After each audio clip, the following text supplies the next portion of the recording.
I will say to him, you do that. And forget the money.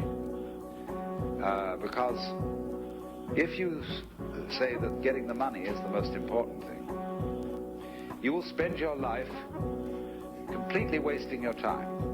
You'll be doing things you don't like doing in order to go on living, that is, to go on doing things you don't like doing, which is stupid. Better to have a short life that is full of what you like doing than a long life spent in a miserable way.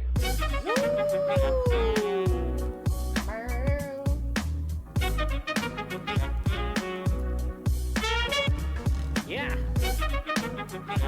I didn't forget about the money tonight, I tell you. Stayed at work, made a little bit more money. What's going on, everybody? It's your boy, Matty B, Epis Radio Entertainment. Got my co-host, W. Dubois, as well here joining me. Episode 67 of the Epis Sports podcast here on Epis Radio Entertainment. Please like, comment, share, and subscribe if you haven't already done so. Wow, what the hell of a Friday for me at work, I gotta say. I had to get home and just come on the stream just to de-stress a little bit. Not just, I won't get into crazy details. We were just completely overloaded with the way my job works. We rely, heavily on the computer system. Our system was completely down and just overwhelmed our resources. And it just became a task and a half to just navigate through work. And me being the kind coworker that I am, and the give it your all, Matty B over there, decided to, stick around and do a little overtime. I was supposed to clock out at 4. I didn't clock out till 8. And, for my job, that's kind of insane. Like, the latest I've ever stayed there was 6 o'clock.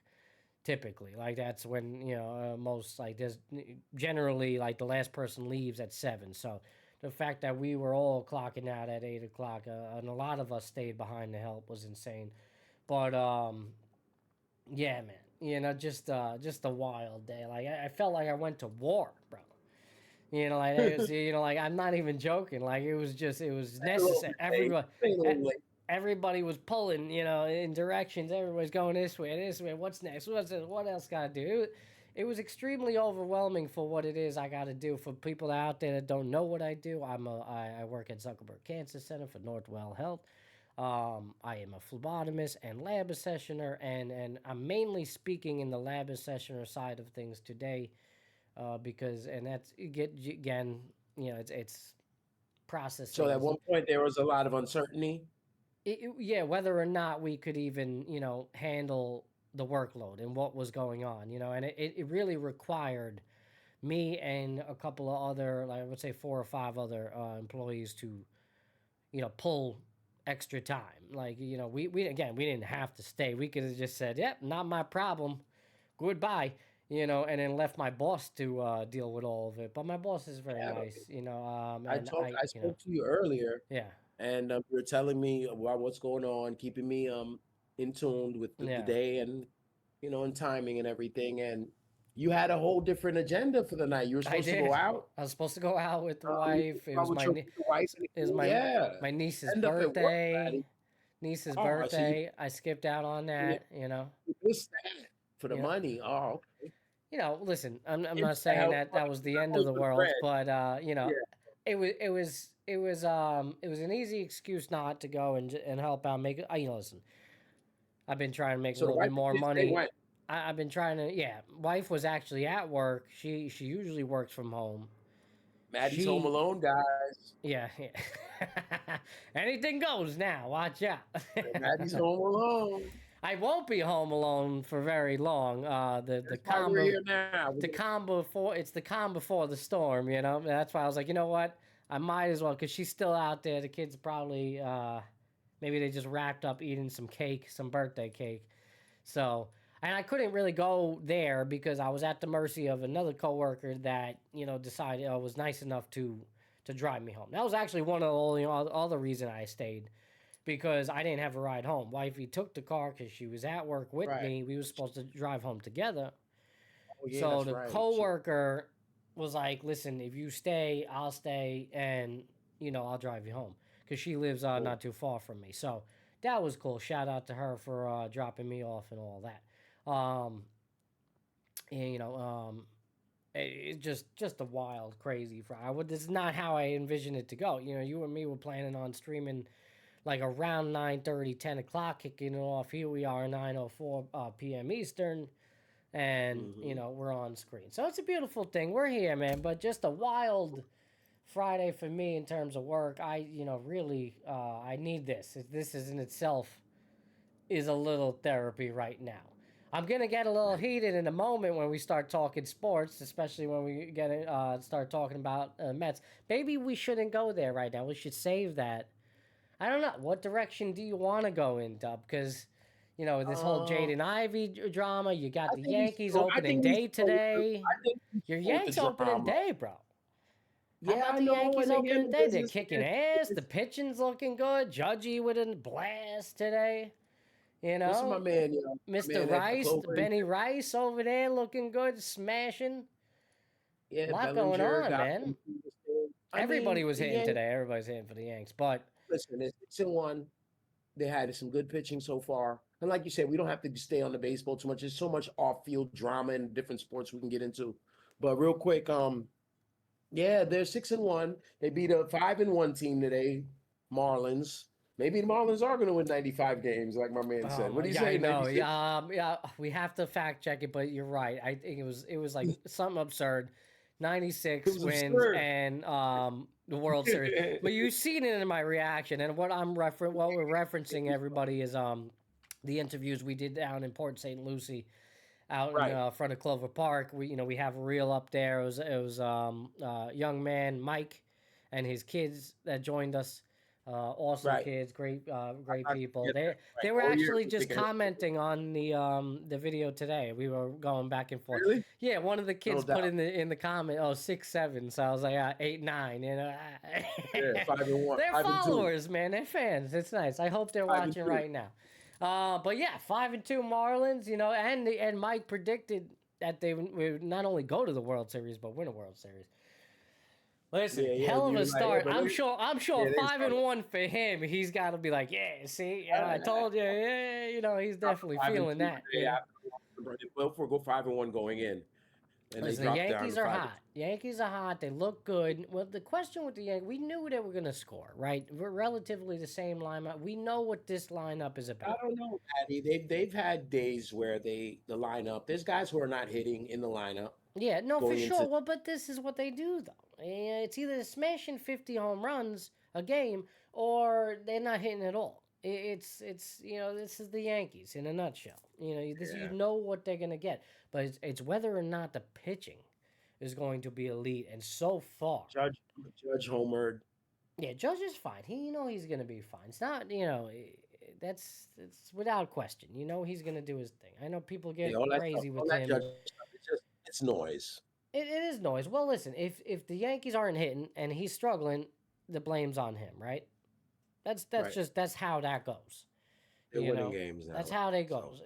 If he's struggling, they're winning, and the pitching's doing well. Well, you know what? We gotta blame somebody for just mediocrity, and let's point the finger at Judge. But right now, it seems seemingly like everything's going on all cylinders. A nice opening day for the Yanks. What was the final score? I don't even know. I know we have 8-2 final score. And in contrast, I don't know what they did today, but going into the day, the Red Sox are 1-5. They were. I was in on that game. I was actually at work watching a little bit. I was trying to sneak in before the chaos happened. I was trying to sneak in a little baseball on MLB TV. Which, by the way, I have to say something about that. I usually don't consume baseball like that, but I was watching through MLB on the MLB Network. They had, I forget what they call, I think it's called, the actual broadcast is called the MLB Big Inning or whatever, and they got they got 4 different games or whatever, how many games are going on at that day. At that time, they had a lot of games going on, so they had 4 different games going all at once. But the audio is highlighted by one particular game.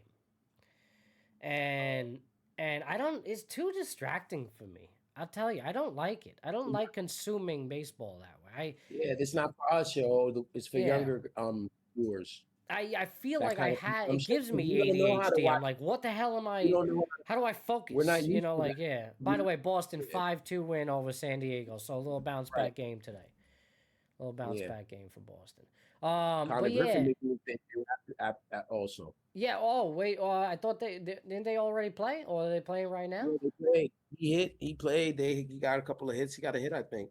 He challenged the ABS ball, yeah, and he hit.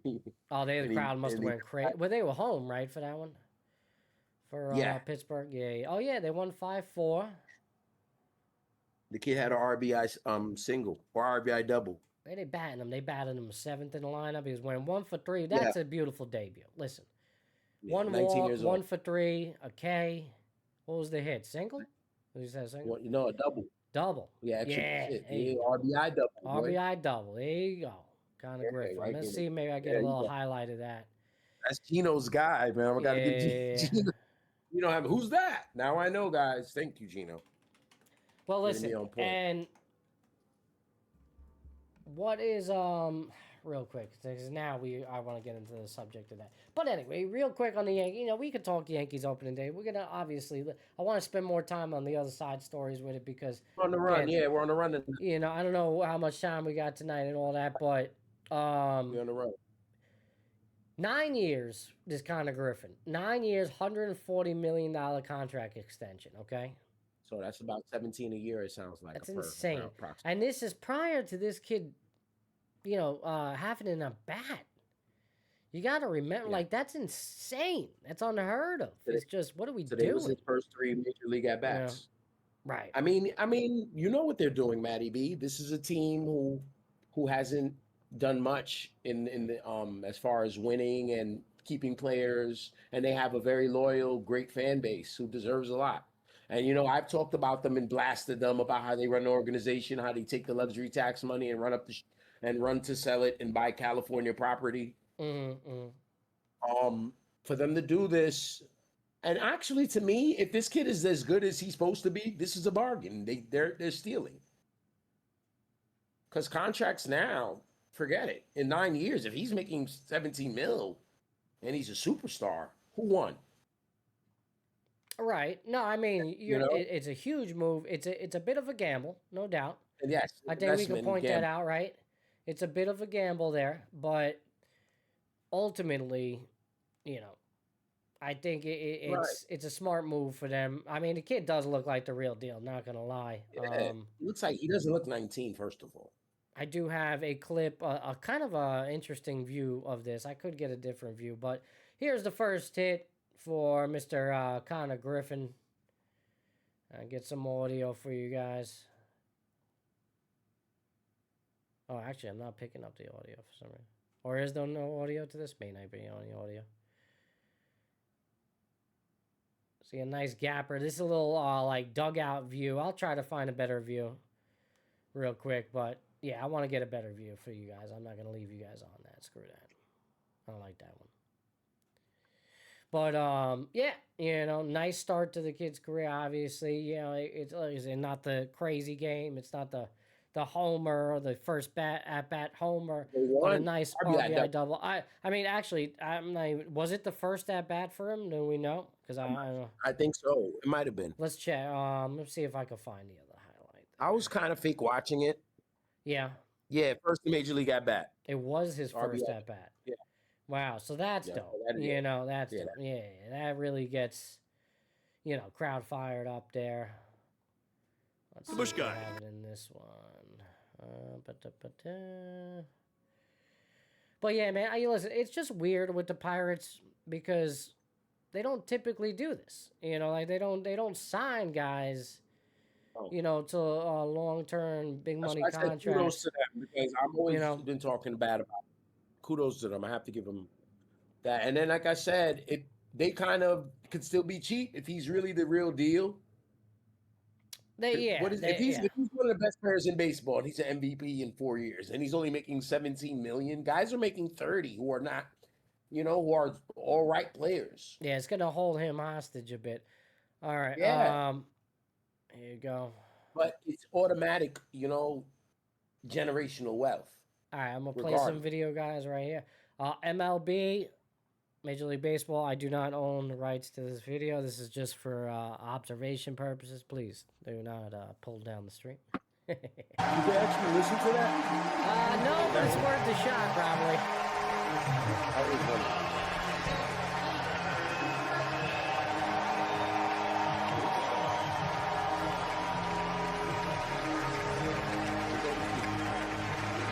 Standing on bottom of the second.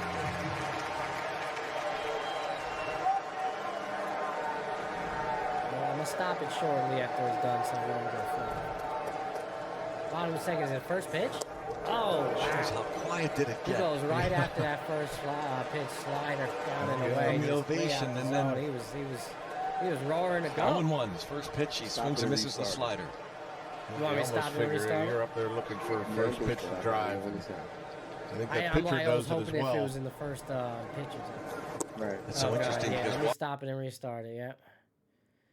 Speed it up a little bit.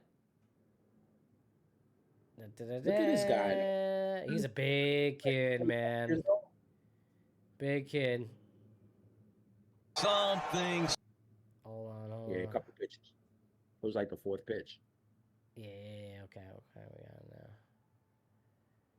All right, here we go. Pro streamer. Oh, nothing wrong with this. We're skipping along here. We're trying to find it for everybody. Yeah. A little fun. I want to get rid of your video. My box? Yeah. Yeah, I want to get rid of your, because it's like kind of in the way, I feel like, right now. You need to see a corner of my head? Yeah, well, yeah, I know. I was about to fix that. I'm like, whatever. Get rid of me. Get me out of there. I'll fix it later. Yeah, I'm getting you ready. All right. Is the YouTube stream still up? What's going on, everybody? About to show Konnor Griffin's first hit of his Major League career. Thank you if you're joining. We got people in the tube? There's people watching on Twitch and YouTube, so, you know. A couple of people here on Twitch watching us tonight. Thank you for showing up, as always. Appreciate you. If, you want to ask us a question, by all means, fire away. It's a Friday night. Talk about anything here. Good Friday. Right. Good Friday. Happy He's Easter. such a good hitter his entire life. We had a conversation. And we're just trying to. Here we go. 1-2 count. Bottom of the second. Stay Pittsburgh, back. Baltimore, Almost Konnor Griffin. impossible in your debut. Left center field. Yeah. Carrying it in the gap. They kept on pitching him, rolling away, and that one hung out in the corner. And look at that. Bad throw from the cutoff. Bad throw from the cutoff. Good throw, maybe contest that. Look at the family going wild. Good for him, man. And you love to see it first at bat. That's always exciting, right? Beat the ball. All right. I don't want to. Awesome scenes in Pittsburgh. They listen. They gotta be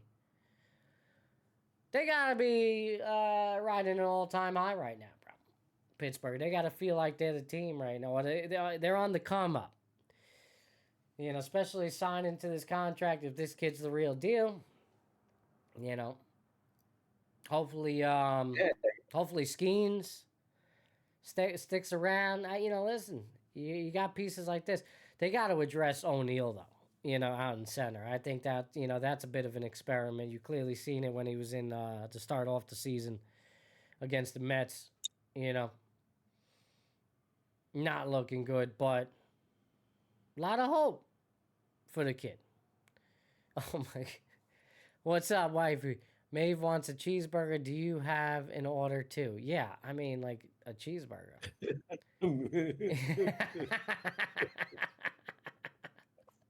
Oh man, me too. Kind of question is that? I had. Oh man, I don't want to say this, but no, I can't say it. Wait. How do I say it? There was a patient of mine today, without giving away his name. I'm not going to say his name, but his name closely resembled cheeseburger. All right, it's very close. It wasn't cheeseburger. But I kind of made fun of it and said it was cheeseburger. I didn't get to see him today, though, for some reason. But his name did come across my days. Yes, of course I want a cheeseburger. I haven't eaten food since... You weren't even thinking about food till now, though. I literally have not eaten food since 1 o'clock. No, like 1:30. I had a little rice and beans and a little goat today. Yeah. He definitely wants a cheeseburger. Yeah, definitely want a cheeseburger. It's terrible. And I'm going to eat this cheeseburger at about like 10:30, right? See, and that's the problem. I shouldn't be doing it. This is why I have the belly. It's just because usually that's my second dinner is around 10:30. You know that, Doug, right? My second dinner. You have a second dinner? Second dinner at 10:30. But my first dinner comes at 8:30. Yeah, that's 10 o'clock. Yeah, bro, that 10 o'clock meal. That 8 o'clock meal is tough. Bro, I literally like last week I was talking with Ralph about it the other day, about a coworker of mine, Dubby knows. I think I ate at 4:30. 4 or 5. Dinner? Yeah, dinner? They had the little fish. And that's it, right? You haven't had anything since. That's why you're skinny. Fish. There's another slab of fish in there, and I'm plotting on it, but it's fish, so I'm gonna fuck with it. Yeah, it's gonna go right. Like that's not bad. Like a little bit of fish, yeah. But no, I'd be hungry. I'd be wanting to eat and stuff. But I know we all eat probably too much as Americans. We all eat too much. But I just drink water. As Americans, he had to throw that in there. Had to throw that in. Country as country and as. No, I mean you're right. It's just funny. We eat a lot. We have available food, and we eat a lot. There's food everywhere, bro. Yeah. And then there's a lot of the food isn't good for us. So you know that. I don't even get into it too much because then we're not going to get to talk about Jaden Ivey and Tiger. But you know, we got to get there. It's a work in progress, Matty. You just keep moving around. You know, keep running. You'll be fine. Well, you know, I run to maintain what I have. You know, and work out. Right. I've been hitting the strength training a little bit more. But the reality is, I'm not, there's no lying to myself. I understand that if I eat 2 double cheeseburgers. No, I am going to lie to you. Like thinking about not eating and what I'm going to eat today and the temptation of not stopping and getting some, what do you call it, breaded chicken sandwich or something fried, not getting that. It's a struggle too. So, I got my little thing going on. Yeah. I'm in decent shape, but that shit is hard, bro. I get it. It is. I mean, it doesn't help, a little, late night marijuana, little munchies, but you see, and next thing you know, you're banging them pretzels out or whatever the hell happened. I should have better self-discipline. Nope. Because realistically, what happens with the munchies, if you could just get past like that like 10, 20 minutes of feeling that hunger, it'll be fine. You'll forget about it. You know what it is too, though? It's it's what we're eating. There's certain foods that definitely you like, crave it more for sure. Yeah. Bang them out. Yeah, and you don't like nuts and trail mix. If you bang that stuff out, right? Well, you're right. If I change up what I'm eating, you could just use those as your munchies, and you could still have that and still quench that thirst of wanting that. Even the food, it's just a desire to eat. A lot of the time, we don't need it. Yeah. No, I certainly don't need it at 10:30, bro. I literally. I'm terrible. Like just last week, I literally from Shake Shack, all right, 2 double cheeseburgers, 2. That's 4 patties, all right, with fries. The fry, you can't eat after that. I eat that. I'm 4 done. patties and fries, and then I had Korean short ribs 2 hours prior to this. That's where I'm at. That's what. Yo, but you know what? That food sounds good, bro. But a complete regret after We talk about mental Mondays. We talk addictions and shit like that. Food is dope. Food, we could put it right in your arm. Yeah. Food is drugs, bro. I mean, it probably is a very comfort thing for me, for sure. No it's doubt. So comforting, and right. Yeah. Right. I'm gonna go eat ice cream. Feel better. Like seriously. So All right, on with it, sir. Again, we don't know how much time we got tonight, but thank you for everybody for joining us for this Good Friday. All right, happy Easter if you celebrate. I have a discussion about that if we have time later, but it's all right. Listen, I don't know if you haven't heard NBA news. Listen. The Jaden Ivey-less Bulls got smacked or getting smacked around by the Knicks tonight. Good segue, Matty. Thank you. if you haven't heard, the 24-year-old found himself in hot water after he called out the NBA for celebrating the LGBTQ community with Pride Night. All right, his quote, "The world can proclaim LGBTQ right. They proclaim Pride Month with the NBA. They proclaim it. They show it to the world. They say, come join us for the Pride Month to celebrate unrighteousness. They proclaim it," Ivy said. Jaden Ivey, he's come out, said a lot of other things. Even talked privately about his own life and what's going on. There's a lot of Instagram lives, and he had about 5, 6 of them. He just was dropping them. Yeah, maybe we'll play one or two while we're talking here. I'll try to pull it up. Because we have to see him give it some context, how he looks, how he says it, instead of, the quotes. It's very important because he looks like he's in a different place, so to speak. For sure. And, one of them that he did release references that he, was sexually abused at a younger age. And, you start to wonder a little bit, like, all right, this guy is, he's troubled young man, 24-year-old, don't look like a 24-year-old, big-ass man. But, you got to remember, 24 years old, young, and, clearly been through a lot. I don't even know what's going on. Listen, I have my own personal thoughts in regards to the LGBTQ community. And that's how it started at first, but now I think it's it's deeper than that. It's much deeper than that, but I think that was the catalyst. It definitely set it off, yes. Because they had Pride Night, and he went off on his tangent and his rant, and the Bulls waved him. And we heard prior to any of this, there's a report that Jaden went to the Bulls and told them that Jesus healed his knee and he was ready to go. And then in lieu of that, they put him on IR. They're like, nah, bro. They gave him an MRI, and they said, no, you're not. And then he has the Facebook or whatever it was, that live, where he said what he said about the LGBT community. It's interesting. And the NBA celebrating the LGBT community. Man, like, this is so much to unpack as I'm like looking over this. Right. It's a lot, and that's why I want to be careful how I go through the hay, so to speak, the haystack. I want to be careful picking through it, but and say, because at first I called him a dum-dum. When it first happened, I went on Facebook and I called him a dum-dum, and I kind of regret that. Not because I don't think what he did is foolish. It still is, because first of all, you work for the NBA, bro. And if he doesn't care about his career, that he could go ahead, bro. And you want to represent your religion and what you believe in, and even though a lot of people don't agree with you, but the NBA is not the Bulls. The NBA is not going to tolerate that. But at the same time, I think this is kind of a cry for help. Oh, for sure. I mean, I think he's mad at a lot of people, and the LGBT community just caught some strays from a troubled young man. Because looking at him again, when he talked about the sexual abuse, and he talked about who can do what and who's real and who's not, when he's talking about Edwards and he talked about Curry being a phony, there was a lot of resentment in him. And I like to think I'm a man of God, because I believe in God. I have a relationship with God, so we'll just say that.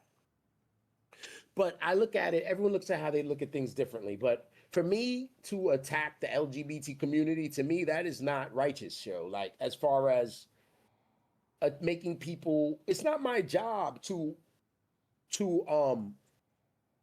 harass, because a lot of times things are being pushed on people incorrectly. Or you're trying to show someone something, and there's a way to do things.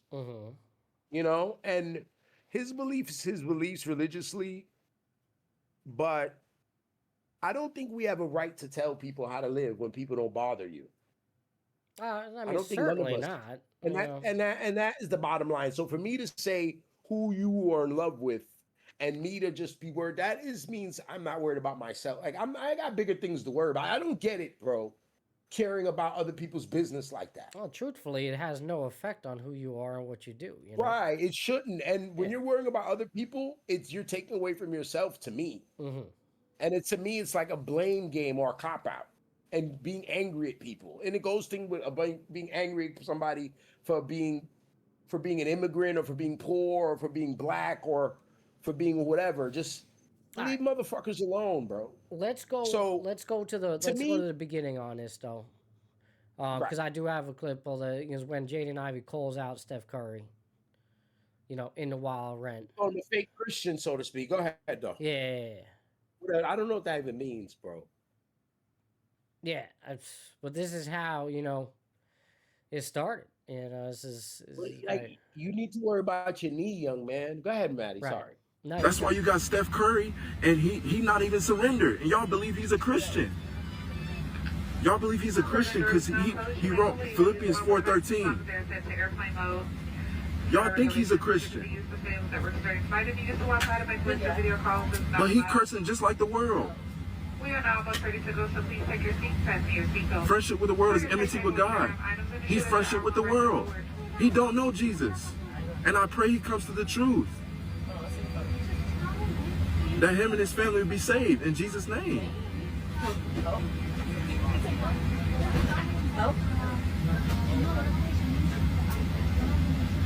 Because all that stuff is not going to matter on Judgment Day. All them rings he got. All them rings LeBron got. All them rings Michael Jordan got. It's so weird. And not for nothing, that's so weird that you're doing that while you're on a plane. I think you muted yourself, bro. Yeah, that's so weird. That's so weird. You're doing that as you're getting ready to take off. I don't know if he's landing or taking off on a plane, but you can hear other people in the background. Why are you doing that there too? I believe Jesus existed, but I don't think I think Jesus loved everybody. He didn't be like, yo, you're gay, get out of here.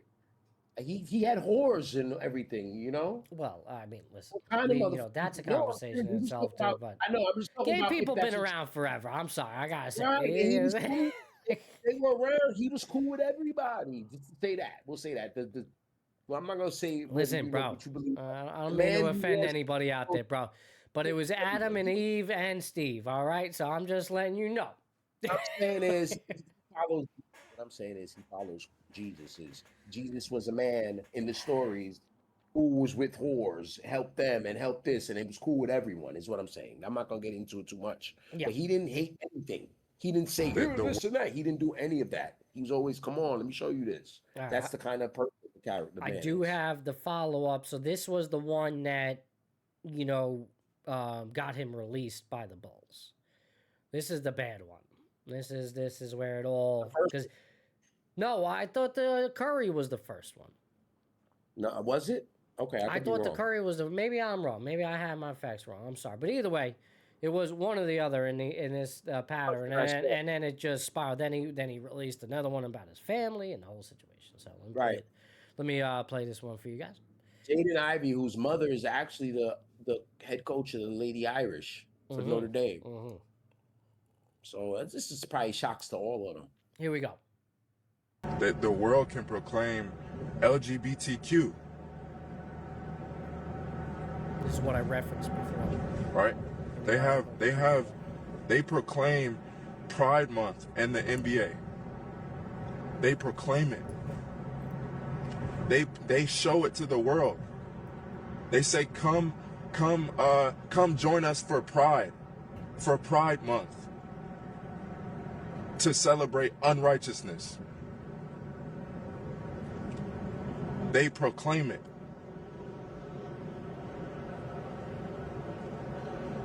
They proclaim it on the billboards. They proclaim it in the streets. Unrighteousness. So how is it that one can't speak righteousness? How is it one that how are they to say that you man, this man is crazy? All right, one more time. You want to talk on that real quick? Because again, I have my thoughts on it. I know, it really depends on how your religious views and things like that here. I think Jaden's going through stuff, because even if you believe this stuff, this is not how you pass the message anyway. Is I think it though? Because hardcore religious people, this is how they speak. This is how they. Believe me, I've met them. What does religious people mean, because I think I'm just saying, like people very extremist. I don't believe in religion, I don't go to church. I don't know, what is he, Christian, Catholic? I think he's Christian, right? He's Christian. He said he's not extremist Christians. Yeah. This is how they speak. And I have experienced that firsthand, quite a lot actually. And it's always very weird for me. I have a lot of gay friends myself. I swing any way the wind blows. It doesn't matter. It's all good. So in my own right, I am gay. It's like doesn't matter. So this to me is just blasphemy. Is bullshit. I hate hearing it. And it's I don't agree wholeheartedly. I don't agree because what you're saying is you're just against gays. You don't think they should exist. They're gonna go to hell. All this shit. This unrighteous bullshit. Hell, right. And it bothers me because I don't for one, straight man, whatever if you are extremist, how does it affect your life in any way that there's gay people having a good time? You know what I'm saying? As long as they respect you, as long as they respect your privacy, it's one thing if you got a gay that runs up on you and starts showing, flopping the penis around or something, getting aggressive with you in the locker room. You got a gay athlete, coming up against you in the showers. Then, listen, you have all reason to, to be mad at that specific person, not at all gays. But that specific gay. Okay. Jaden sounds like he's mad at the world right now, though. Yeah, it does sound like there's more than that. But why is it that he's taking this approach towards gays? I don't want to put any label on him, but this is the age where mental illness starts to sprout. And, I've had it in my family, people, and I've seen it in other people, and it's always between the ages 17 and 28. Where mental illness is sprouting. Sure. Like, what the hell happened to him? I'm not saying that's his situation with him. And when you do, thoughts get jumbled up in your brain. Yeah, and we did mention he's 24 years old, man. He looks like a grown-ass man, but he's a young man. He articulated himself very well. Like, he was like, what he was saying was wow. Yeah. In my opinion, I don't agree with it either, because to have energy to just worry about hate someone for something they do that has nothing to do with you in any way, shape, or form, to me, that's blasphemous. That's bad. That's bad shit. You're not offering anything. Like, so if someone is cool with you and then you find out they're gay, you're not going to, I hate them now. Yeah. Just like that. That's crazy. That's something wrong with you. That's how I see it. Yeah. And then he goes on to post more videos. I'm not gonna play those for now, but he plays more about, and he's talking about his family and how his wife cut him out, and then his wife comes out and says, I haven't abandoned him. I don't know what he's talking about. Since I've always have his side, and he mentions the whole sexual abuse at a young age, and the young man is going through it. You think he's making that up? The sexual abuse. I mean, listen. Maybe that's where his hatred for gays comes, because that's where it stems from. That's what I'm saying. This seems that like he's mad. Yeah. Sorry. No. Yeah. It seems like he's mad at the world, though. And there's a lot of things that's happened in his life, and he's just throwing it all out there on IG Live to a bunch of strangers. Right. It's wild. So that means that right there, instead of talking to your family, you're talking to us. That's what I'm saying. I don't think my man is of right mind. I think something's wrong, like clinically. I'm giving him the benefit of the doubt by saying that, because I think otherwise he's a fool. Well, he certainly needs help, and I think that's where you're talking and exactly. When I was talking to you earlier, I said what I was worried about was everyone was going to abandon him for real eventually. Yeah. And then something bad is going to happen. And then everyone's going to be like, damn. Well, that would certainly be unfortunate. And I'm sure he's he should be on high alert in regards to that He was like, because this when he's is talking about Anthony Edwards, he was like, oh, because he played a video. You don't got to go there, but I'm just gonna describe it. He played a video of Anthony Edwards calling a group of guys a bunch of queers, like derogatory. right, Anthony right. Edwards is queers over there. He's being a dick, and he got fined by the NBA, like 75,000 or whatever. It's Anthony Edwards, superstar. Everybody move on from it. He's a little, little young boy, little young fool. He all good, whatever. Everyone, whatever. And he was mad about that. Look at Anthony Edwards. He just playing now. I'm banned from the league. And I'm like, hey, bro, you're not banned from the league. The Bulls got rid of you. And then he says this young lady, she's abandoned him. So what is reality and what is the truth when it comes to Jaden Ivey right now? And that's what I think. There's a little bit of deludedness in his brain, and the signs of. But I will say this, if he felt like he was banned, I think it was there. The Bulls release him. They certainly felt that the pressure strong enough to release him, and that tells me right then and there nobody else was signing him. So yes, he's been banned from the league. He probably might be done. Yes, but he probably, especially after the third and fourth and the fifth video. No, yeah, I mean, he just buried himself there for sure, yeah. Right. But, they probably were going through things with him for weeks and we didn't know about it. They probably were trying to figure it out because they didn't want to get out. Yeah, well, that's what I mean. The word is out about Jaden Ivey. The word is out. And the Bulls, it got to a point where they couldn't avoid it anymore. They had to release him. Right. The number 5 pick in the NBA draft. I forgot, 2021 NBA draft or 22, one of them. He was a highly touted pick coming out of Purdue. Even the Knicks fans, we were interested in him, as a blue chipper. And things haven't panned out in the NBA. A lot of his peers have excelled, guys in his draft. And then he's going through whatever he's going through. And like I say, you put all of this stuff together in a pot, like it's some soup, Matty. You put the carrots, the potatoes, you know how we do. Yeah. And it just becomes this stew, and this is what we're getting. Hey, bro, he's talking about his juice. Do me a favor. Matty. Do me a favor. Just take it away. I'm gonna go. Dorothy just got home. I'll go help her out. Okay. Real quick. Yeah. So I'll talk about Jaden. I'll talk about Jaden. I got you. So like I was saying, guys, I'm gonna give him some grace, and it seems like he's gone through a lot of stuff. This guy, he is just letting it all out, and he's saying stuff. His family's saying, "Yo, this isn't true." The Bulls, they probably were hearing, they probably seen him going off from a while because like we talked about the MRI. He got the MRI. Before the MRI happens, he tells them, "Yo, I'm ready to play. Jesus heals my knee." They're like, "Yo, bro, what's up?" All right, cool. All right, they have the MRI. His knee is still shot. But yeah, this kid, he's a high pick in the NBA draft, a number 5 pick. I don't remember what year it was. It was a couple of years ago. Matty said he's 24 now. I think he was about 20 coming out of Purdue.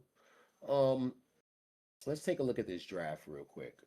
He had a lot of guys that, he probably thinks he's better than, and things haven't panned out for him.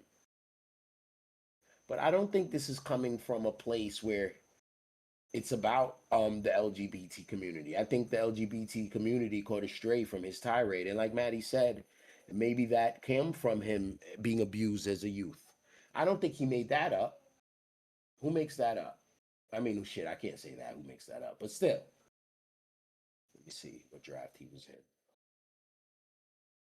I know Gino was here. Gino would have just helped me out already.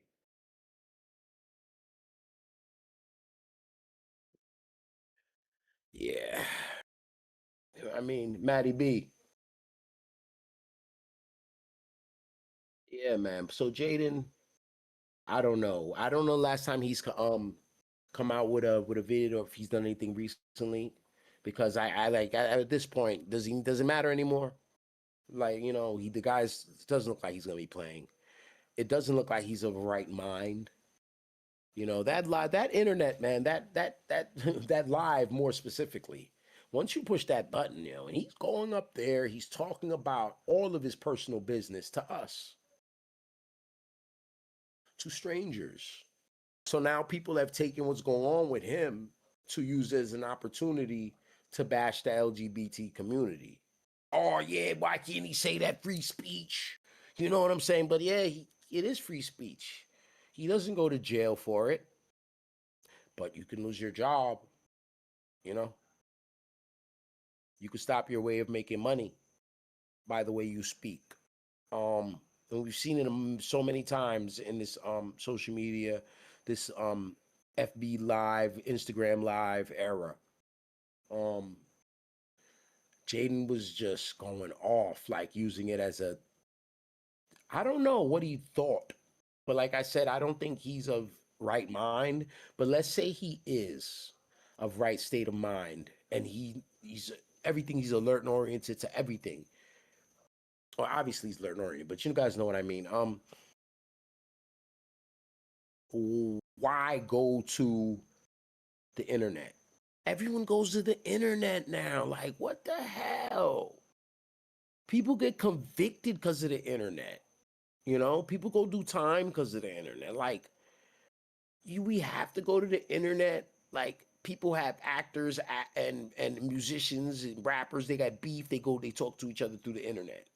You know, people go on Facebook instead of calling their people. They just go to the internet and they write subliminals, and it's like, and all people do when they see you going public with your business is look at it as entertainment. And that's all Jaden Ivey is now, is a tool.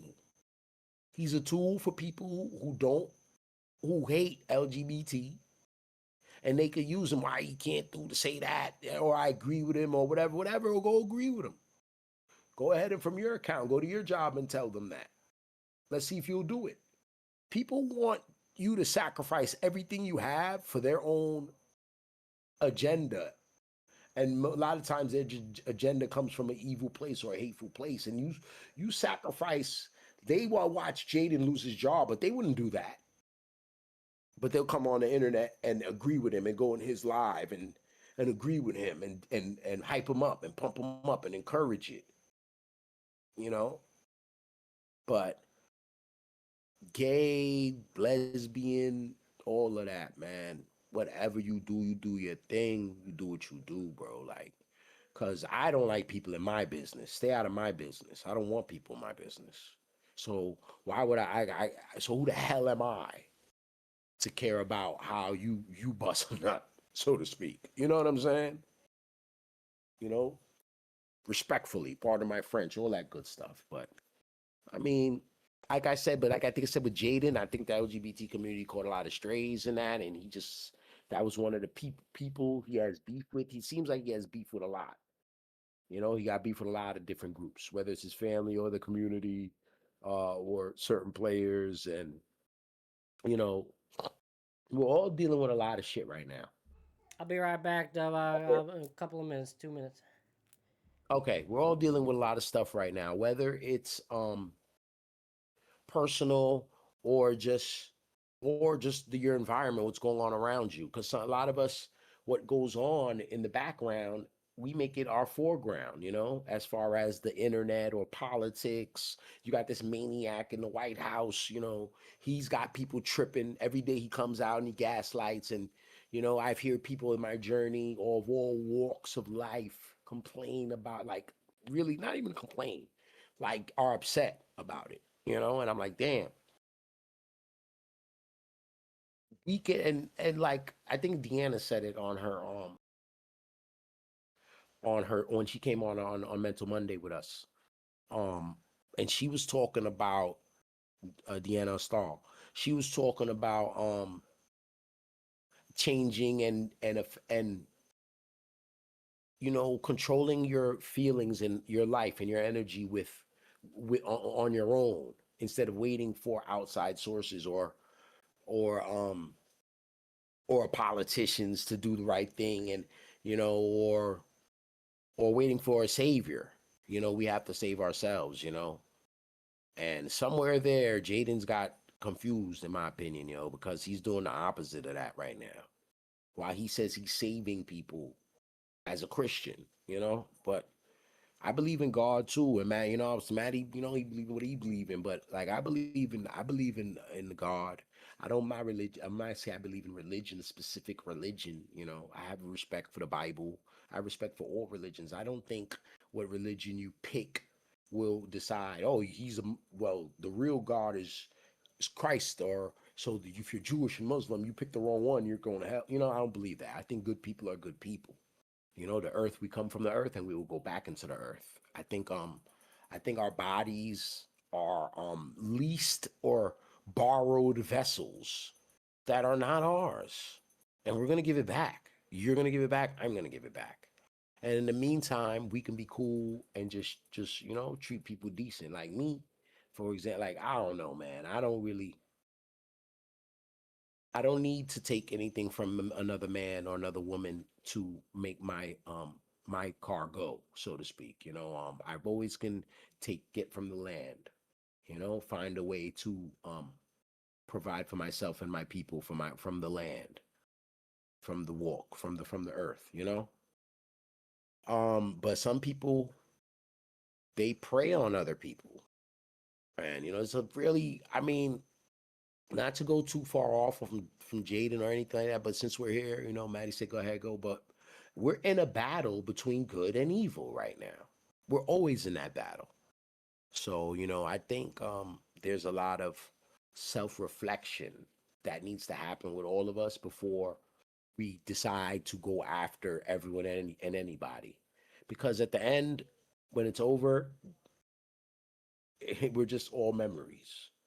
So, we'll see what kind of memory each one of us have individually at the end. But I don't know. Maybe we all take ourselves too seriously, because really there's been billions and billions of people who walk this earth already, and there's 9 billion on it now.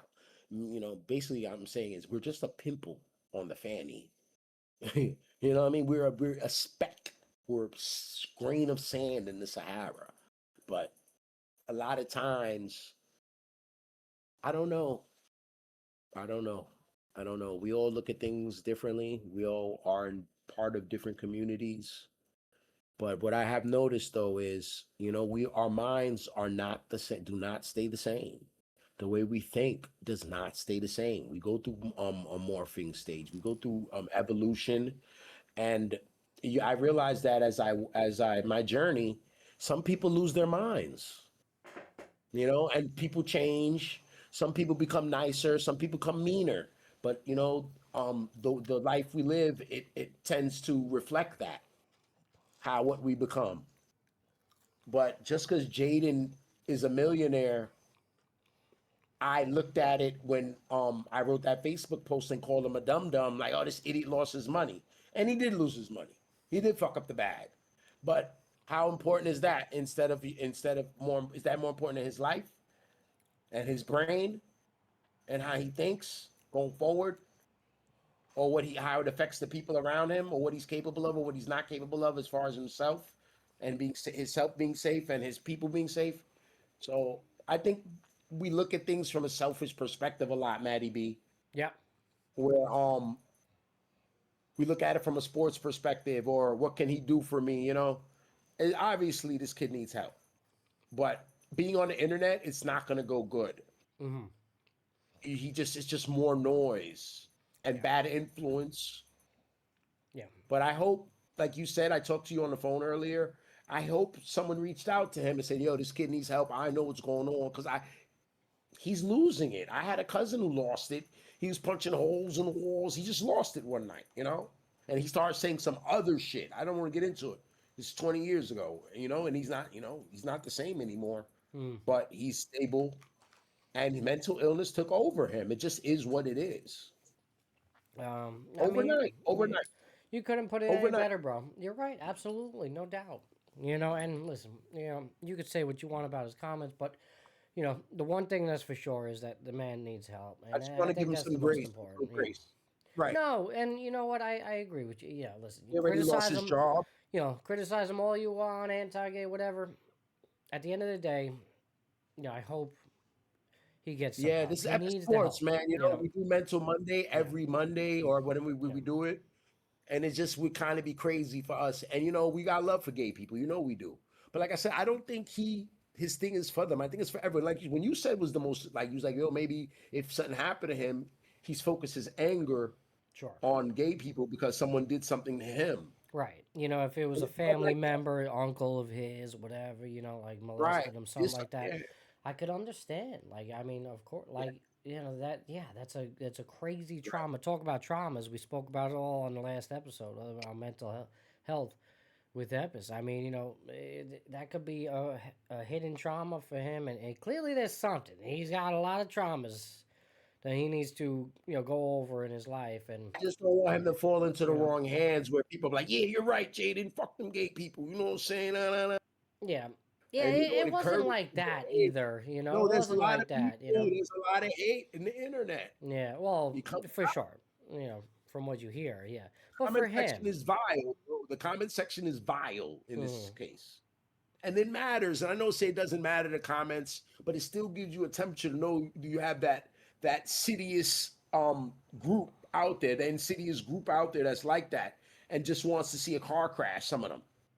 I will say this. I will say maybe it's kind of a good thing we're still hearing from him because I think like silence would be also, well, you know, worrisome. But I don't know. Has he actually like posted since? Do we know? I said that on this when you left. I said, damn, I don't know if there's new videos, guys. Yeah, because the TMZ article I'm reading is yesterday. I don't know if he's had, you know, post. I guess we could check it real quick. They were all the original ones were like it was like 4. It was like on Instagram. Was it on Instagram? I don't know, man. Right, I don't know. I saw it on Instagram. I don't know if he had an Instagram, but I saw it on Instagram. It got clipped. Yeah. You mean from his Instagram page? You mean? Is you're asking? Yeah, that's what I'm saying. Like where are the posts coming from? I don't know. I don't know. It might be Twitter. Instagram right here. Nah, he had that shit on Instagram. I'm looking at it right now. IG. Okay. Yeah. Let's see. Ooh, a little burp right there. A little that Corona light. Let's see. Yeah, 3 days ago was one. He went off. He was punching him. Yeah, he started about like what 4 or 5 days ago. 3 days ago, he posted. And he got him up there still. Let's see. This one is. He still got him up there. Huh? Yeah. He still got him up there. He didn't take him down. You think somebody say, Jaden, take him down, please? Someone told him that, and he said no. You trying to tell me one person, they said, Jaden, take that down, please? Yeah, someone told him that. Oh, I'm sure, yeah. And he said no. This was 3 days ago, this post right here. So if he left that one, he left all of them up there. 2 days ago, there's another one. Huh. Even after that, he actually posted a video with him doing like a podcast with somebody. And yeah, so they're that was gonna actually use the him, last bro. one. So this one was Jaden Ivey speaks on faith, mental health. They were talking about mental health. Okay. And this was 2 days ago. I could actually play this. This is interesting. Man, he has a comeback story one day, and he gets some help. He is, man. Listen, he's doing some very faithful podcast because speaks on his faith. Yo, bro, he's big into the podcasters. They're gonna use him. Yeah. Oh well, this is a podcaster's dream right now, right? Right. Come and talk. Come on, get on. Which you know what? I don't actually like that.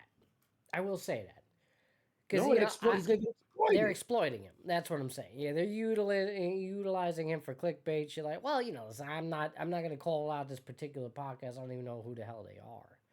I'll play a clip for you guys. The clip that's, you know, his most recent post 2 days ago. So he hasn't posted in 2 days on his Instagram. Let's put that out there.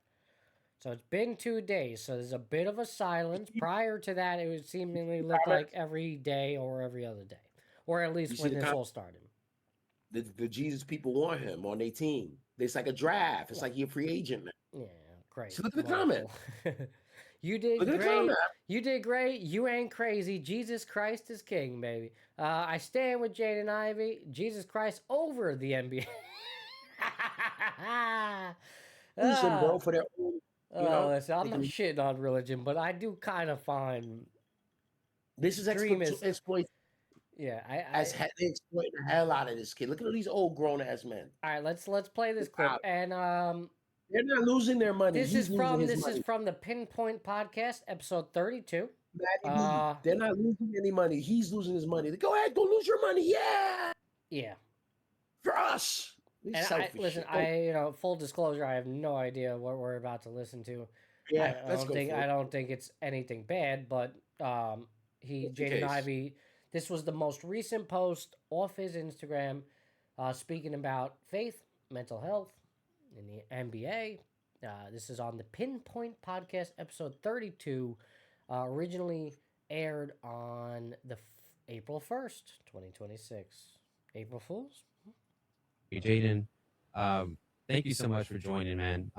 We know that it's an interesting time right now in your life, and we're all aware of the situation, and obviously we're going to be summarizing it coming next few minutes. But I just wanted to give you just a few minutes to just kind of like introduce yourself. Who are you, and where you come from, your start in the NBA, and everything like that. Hey man, my name is Jaden. Originally from dry. All right, how are y'all guys doing? First of all, welcome to the Pinpoint Podcast. I'm your host, Jaden Hurd, and I'm here with Pastor Kerrigan Skelly and another co-host, Christian Jacobs. Is that the clip? But most importantly, we hear brother Jaden Ivey. Jaden, thank you so much for joining, man. That was literally the clip you guys posted? Boring. All right, next clip. Jesus. Excuse me. I had to say Jesus on it. That's a trailer, yo. Yeah. What is? Come on, that's not a good trailer, bro. That was the trailer. Shitty.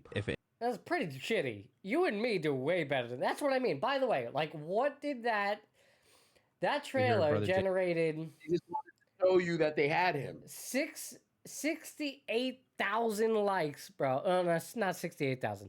6,800. They had him. Bro, I'm just saying. And I know that's because of Jaden Ivey, but 6,800 likes for that bullshit trailer? All right, I'm just saying. Jaden Ivey. Yeah, I know. They would have dressed him.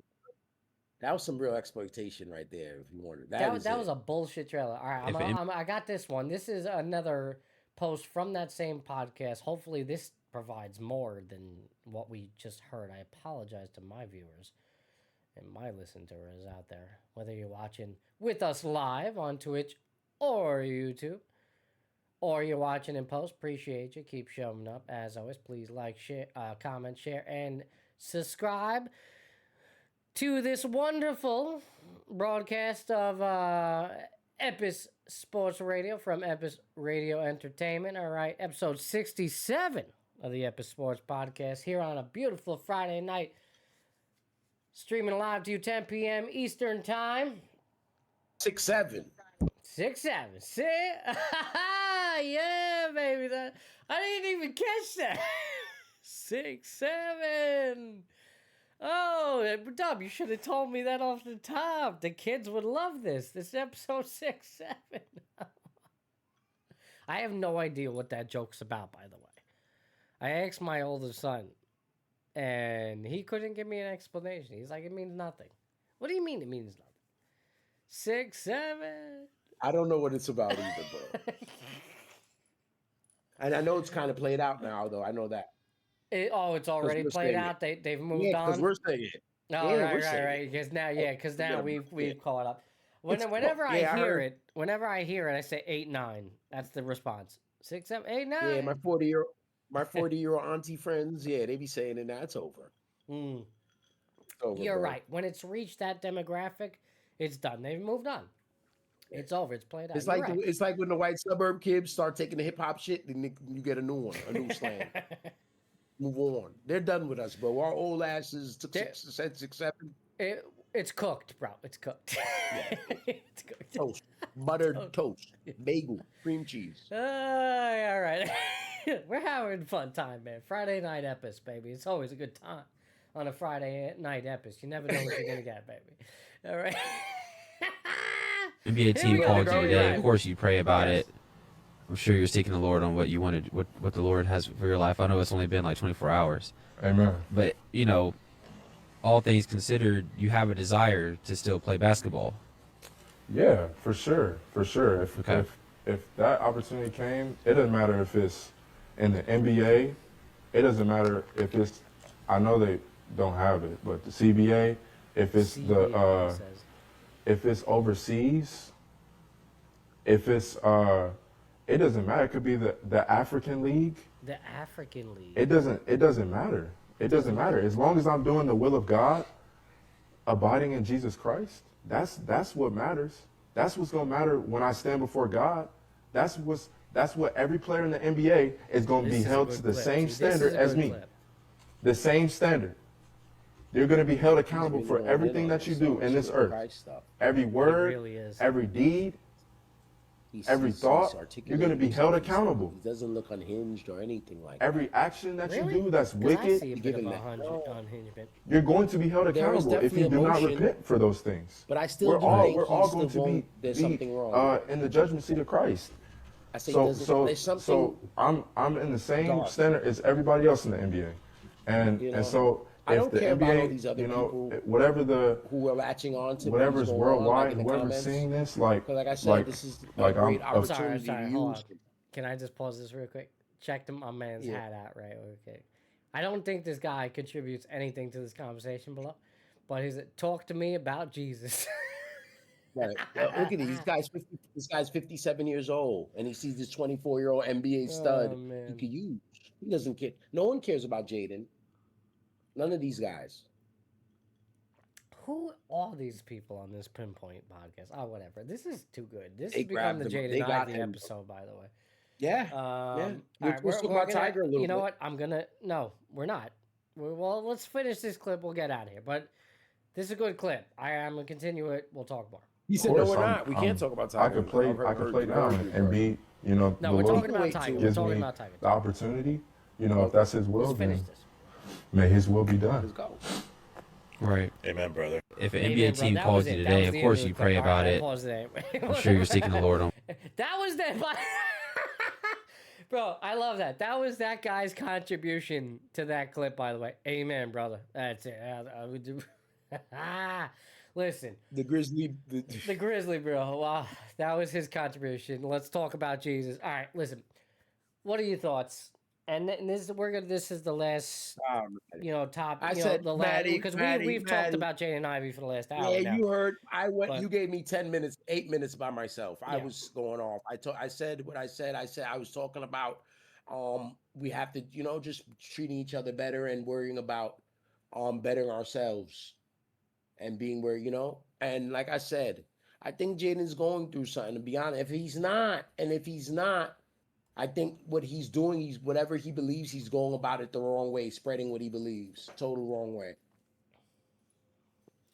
Yeah, well, again, you're right.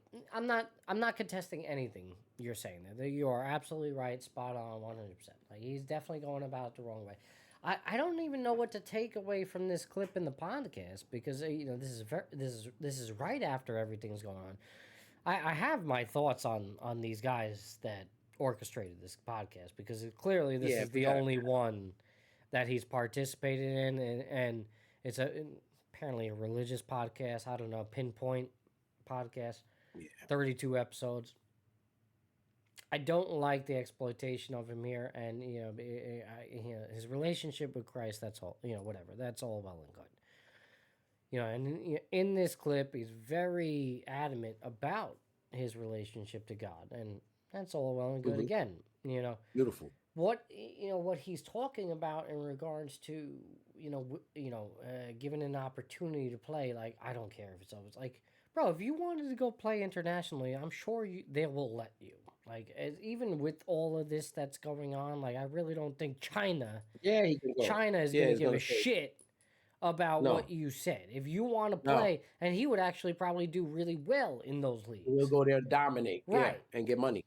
So if you want to do that, bro, that's fine. It doesn't even seem like that's the agenda. Like, I know he's throwing that out there, but like, I get the sense that there's something else going on in his mind, whatever it is. Like, he's trying to. I don't think it's been revealed yet. I think there's more, bro. That's about to happen. I don't think this is over by a long shot. But I do worry. What I worry about is what you worry about, and what we talked about, and you hit on it perfectly tonight. Is the mental health aspect of it.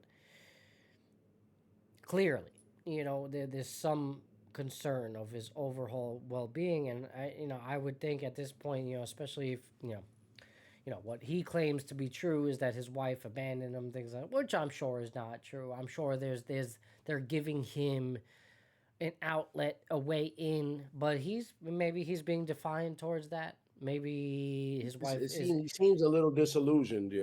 Right. Maybe his wife is not in agreement with how he's doing things, and that's where the conversation clashes.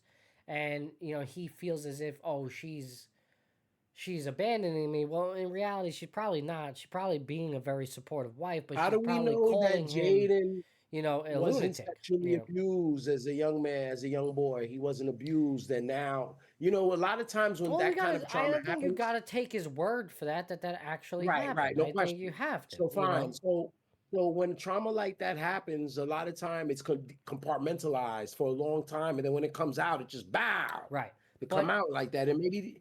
He's coping. There's a lot of things that he's just coming out with, but bro, it's like an expose. But bro, I'll point out this to you though. Like, why would his wife not be supportive of that? Like a good wife would be. I don't. Of course, she probably is. But like I said, he's a little disillusioned. Well, that's what I mean. Because there's something else going on.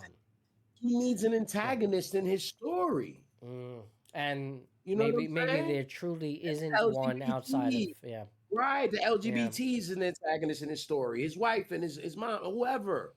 People, when you need, a lot of times cry for help, and while you're crying for help, you're pushing people away. It's just a lot. It's a lot of confusion, but that's what it's all about. We don't understand this stuff. Yeah. That's why it's mental illness. It's a bunch of thoughts in a complex mind getting jumbled together. Yeah. Yeah, and just to segue out of here, and again, great discussion, and hopefully there's not too many more developments about this story. Like, hopefully he really just, kind of steps to the wayside, gets the help that he needs, maybe sees a therapist, psychiatrist, whatever. And that'd be great. To see a bit of a comeback. So I don't think what he said about the LGBTQ community was super egregious to the point where he should be banned from the league ever. I think worrying about his mental health, I think everyone cares about that more. Yeah. We should at least. But I think there should be a way for him to come back into the NBA. I do. I don't think what he said was ban him from the league. Like, he should never. He's honestly, hates the gays. Right. Yeah, and and if that can happen, that might be, you could turn this into a good story. Right, for sure. But right now he's clearly not in a good place with that. And no. I just hope it doesn't. Who he surrounds himself now is the most important thing. Well, so if he's on the pinpoint joint, it's not really a good look for him up here. You know what I'm saying? Well, I think he's isolating himself, and the people that are worth having around, he is pushing them away. And I think that's very clear when it, in regards to the whole wife situation, especially when she came out publicly. And a lot of this shit he's going on when we talk about this kind of stuff, bro, on Mondays and stuff. Like, we're not doctors or any of that shit. No.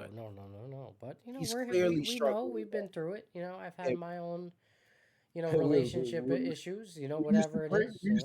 We used to bring people to the G building. So we've had our experience with some of these for sure. Right. Listen. We're crazy too. Of course, here at Epis Radio Entertainment, we will update you as we can. Right, on Jaden. Obviously, we're gonna keep in contact. We're gonna update you on the whole Tiger Woods. Said a lot of mental health issues going on in the sports world. Okay, right up your alley, crazy man. You're right. Yeah, Tiger Woods. Matty Flame. Yeah, right baby. Up your alley, man. Right up your alley, baby. I told you, man. Let me get my French fries. Did you see me eating my French fries over here? I got my French fries. I got my. I got my double a quarter pounder waiting for me right here, bro, at 10:13 p.m. Eastern. We're about to get out of here or something? No, we ain't getting out of here. Where were you going? We got nothing going on. I got a slab of salmon waiting on me. Heavy. Boy, it's good, bro. A little rice and beans, good to go. Yeah, I know it's good. I've had your mom's cooking. Yeah, she's all right. I asked your mother, I was like, You know, how's he? You know, is Dobby driving you crazy? You all right? And yeah, it's like. You asked her that? Yeah, I did. You know, bro, the response she gave me was great. I almost died laughing. It was great. What'd she say? I love her. No, you know, listen, she just, you know, being a mother, you know, she's. My mom, she's different. You're a little different. Your moms and my mom, they would get along. I'm telling you. Your dad's funny, bro. I was like, he asked me, he's like, so when you gonna come back? I'm like, I don't know, maybe next year. He's like, next year.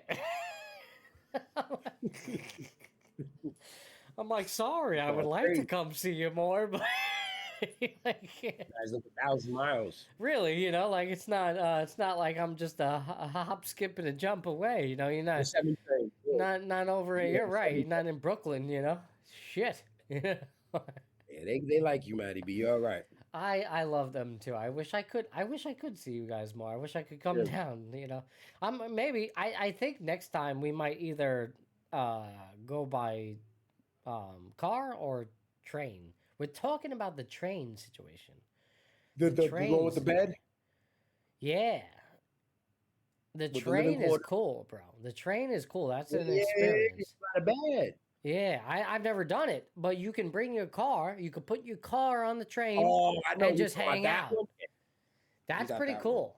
You know, they're like for the kids, like with the kids, that's pretty cool. It's expensive though. It's just as bad as flying. It's just as expensive. But like ultimately, you don't have to deal with like TSA. You don't have to deal with any of that. Taking the rental out is still right. The rental sucks balls. That's an expense in itself. Your car now. Yeah. Now you have your own car. Do you save any money? And you're paying more. I think you're saving a little bit, but the train, like to put your car on the train and the tickets for the train itself is expensive. It's almost just as bad as a plane ticket. I saw that the other day. I was looking at it. Yeah. Dorothy turned me on. I didn't even know that was possible. You know, we've driven down to Florida before. I've never done it with the kids. To do that with 3 kids, oof, that'd be kind of tough. But you know, it's about the same time with a train. Like with a train, I think it's like 20 hours, 21 hours. I've done the drive with my mother in 20 hours to get to Orlando. So I don't know, you know. But we're doing that with 3 kids, especially little ones. Yeah, it's gonna be more than 20. Well, yeah, it would probably be the same, maybe 23, but like it's a lot, bro. You know, we could just relax on a train, have our own cart, have our own place to sleep and shit. You know, it's not that bad. It's a little bit easier. So I don't know. Maybe we'll get down there. Dorothy does have a private, not a private, secret marathon or secret ultra marathon already planned for me. For this year, so I don't know where it's gonna be. Could be in Florida. I have no idea. So we'll find out. You know? Yeah. You already have. Oh yeah, I gave her the permission, so she's already planning it. Yeah. So I have no idea. There's gonna be a secret marathon, ultra marathon out there for me at some point. Anyway,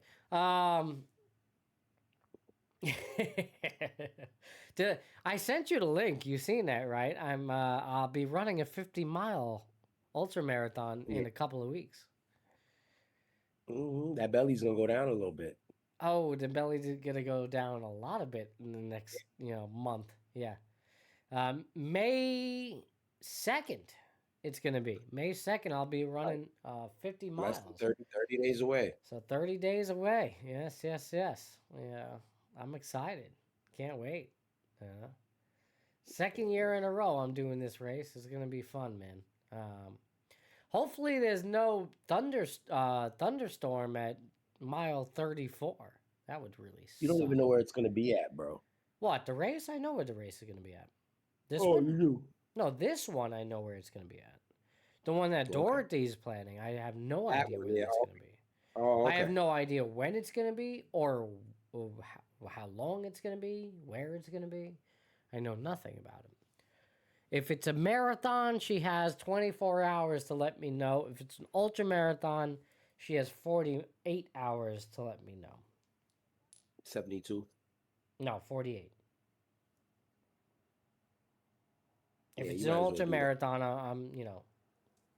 Nah, we got to let Dorothy have that, yo. She got to do that. No, that'd be fun. I mean, she plans a whole trip out of it, the whole nine. You know what I mean? So. The last one was a success. The hell. The last one in Delaware, right?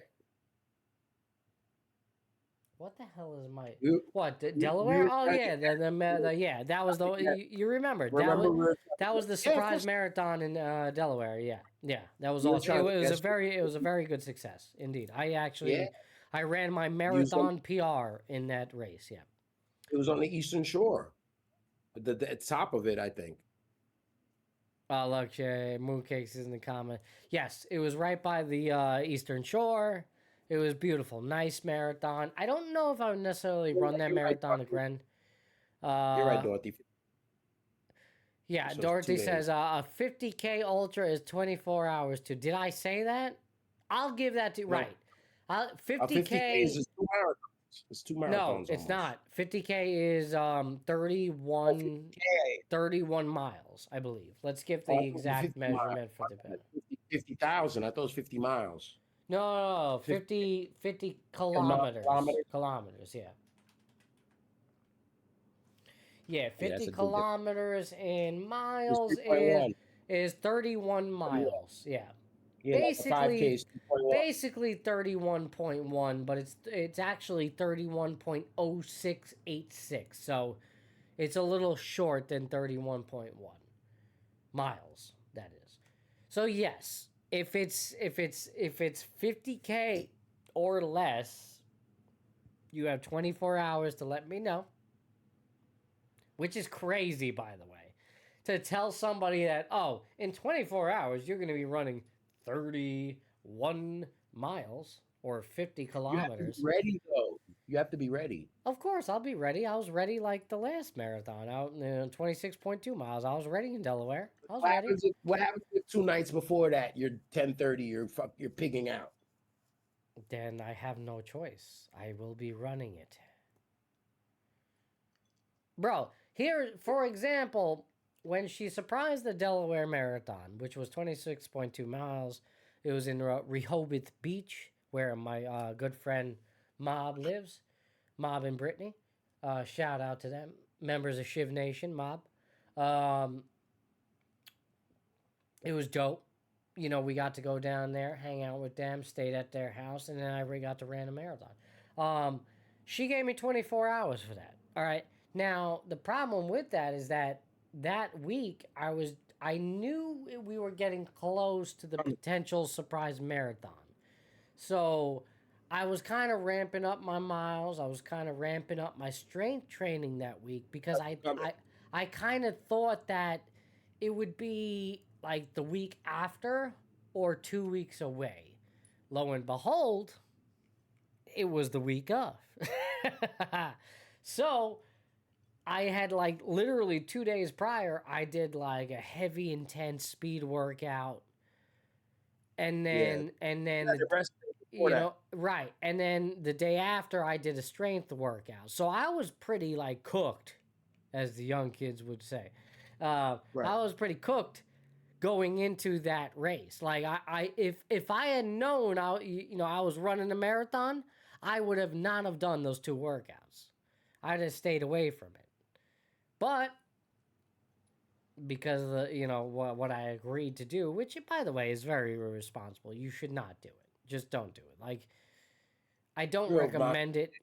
I'm crazy, so I like the challenge, but I don't condone the behavior. And like if you're constantly, running and doing 30, 40 miles a week or anything above that, and your spouse wants to fuck around with you and all that, then do it.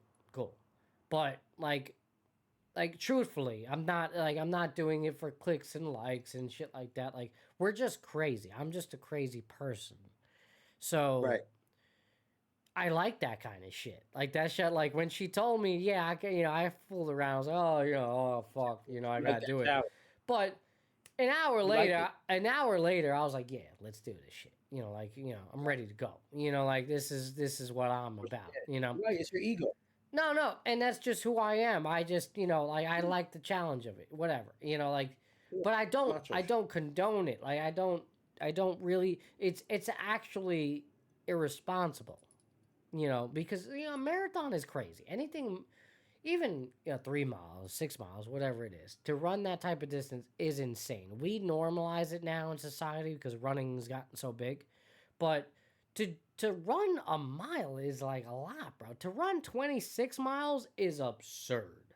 To do that on 24-hour notice, even if you're training for it, is also crazy. Right.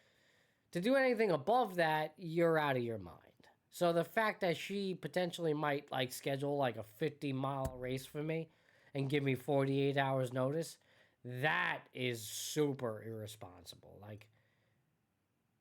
It's a problem. That is you're good. You're good. No, yeah, I got you, baby. I got you. Right. So, to do that, it is just, you shouldn't. I don't recommend it. It's not good. What is my wife saying here? Was it worrisome how nonchalant I was days leading up and night before?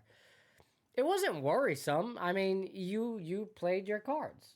You played your cards. You did it right. You did what we agreed upon. You played it nonchalant. Again, it was I think the Rehoboth Beach Marathon, if I'm remembering correctly, I think it was beginning of December. So and we agreed that you schedule this marathon in the calendar year.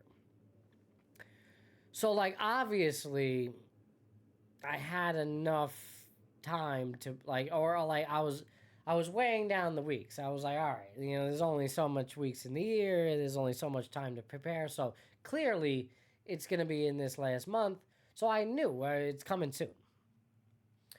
But again, you kind of surprised me because it was not the week that I was expecting at that moment. So the fact that you played it off and that you just was so nonchalant about it was pretty, to key. I mean, that it was necessary.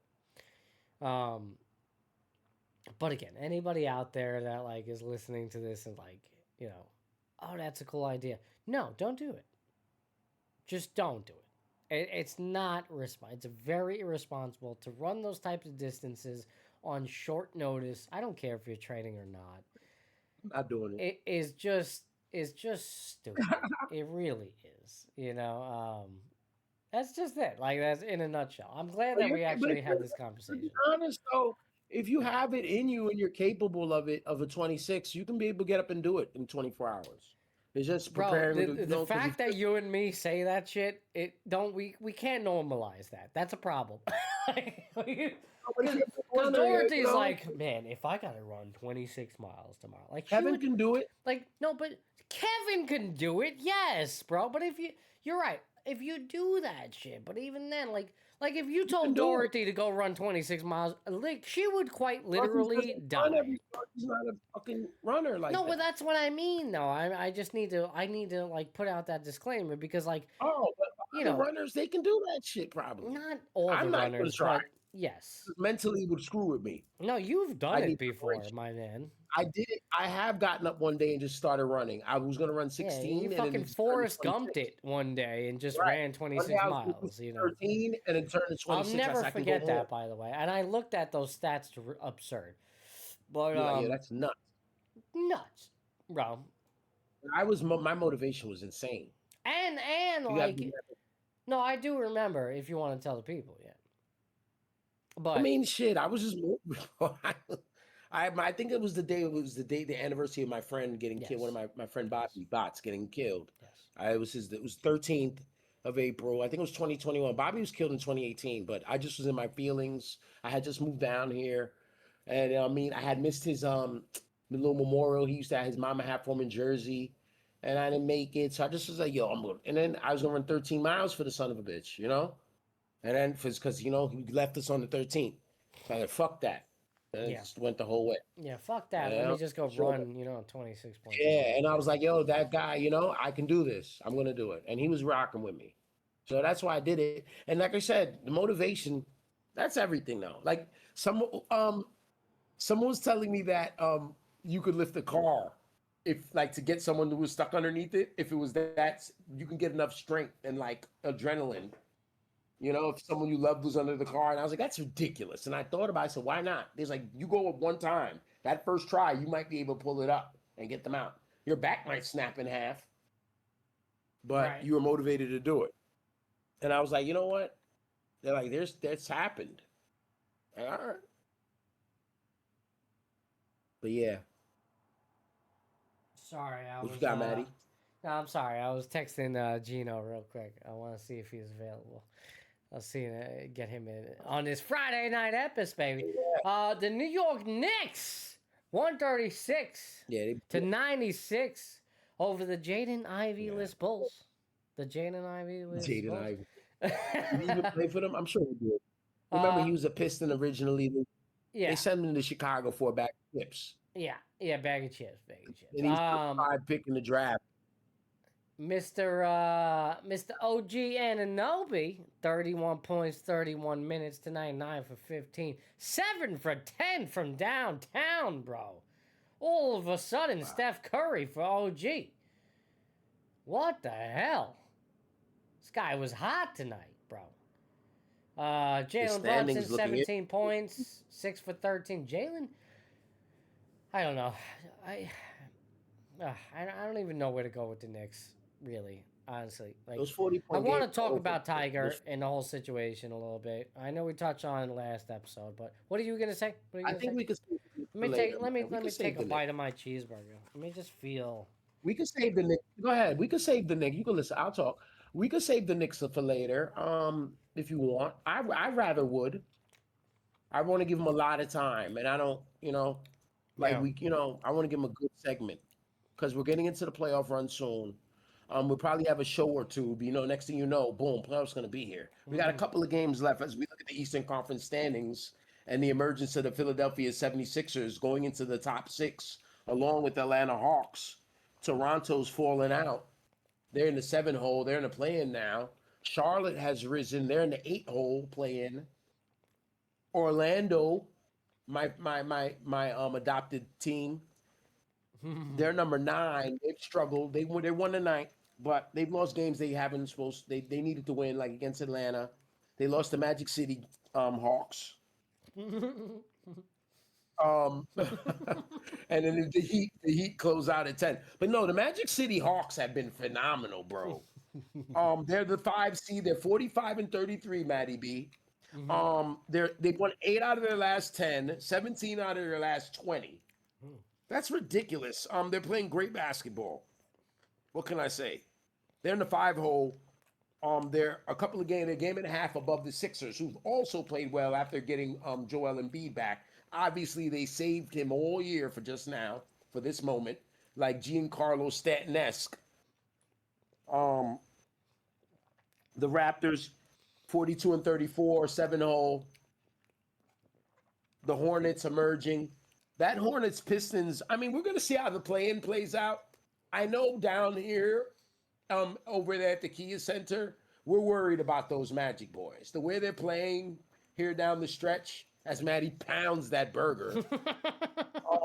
As the way the Magic are playing down the stretch, when you look at the East, Matty B, the 10 seed is 40-37. Okay? They're 40-37.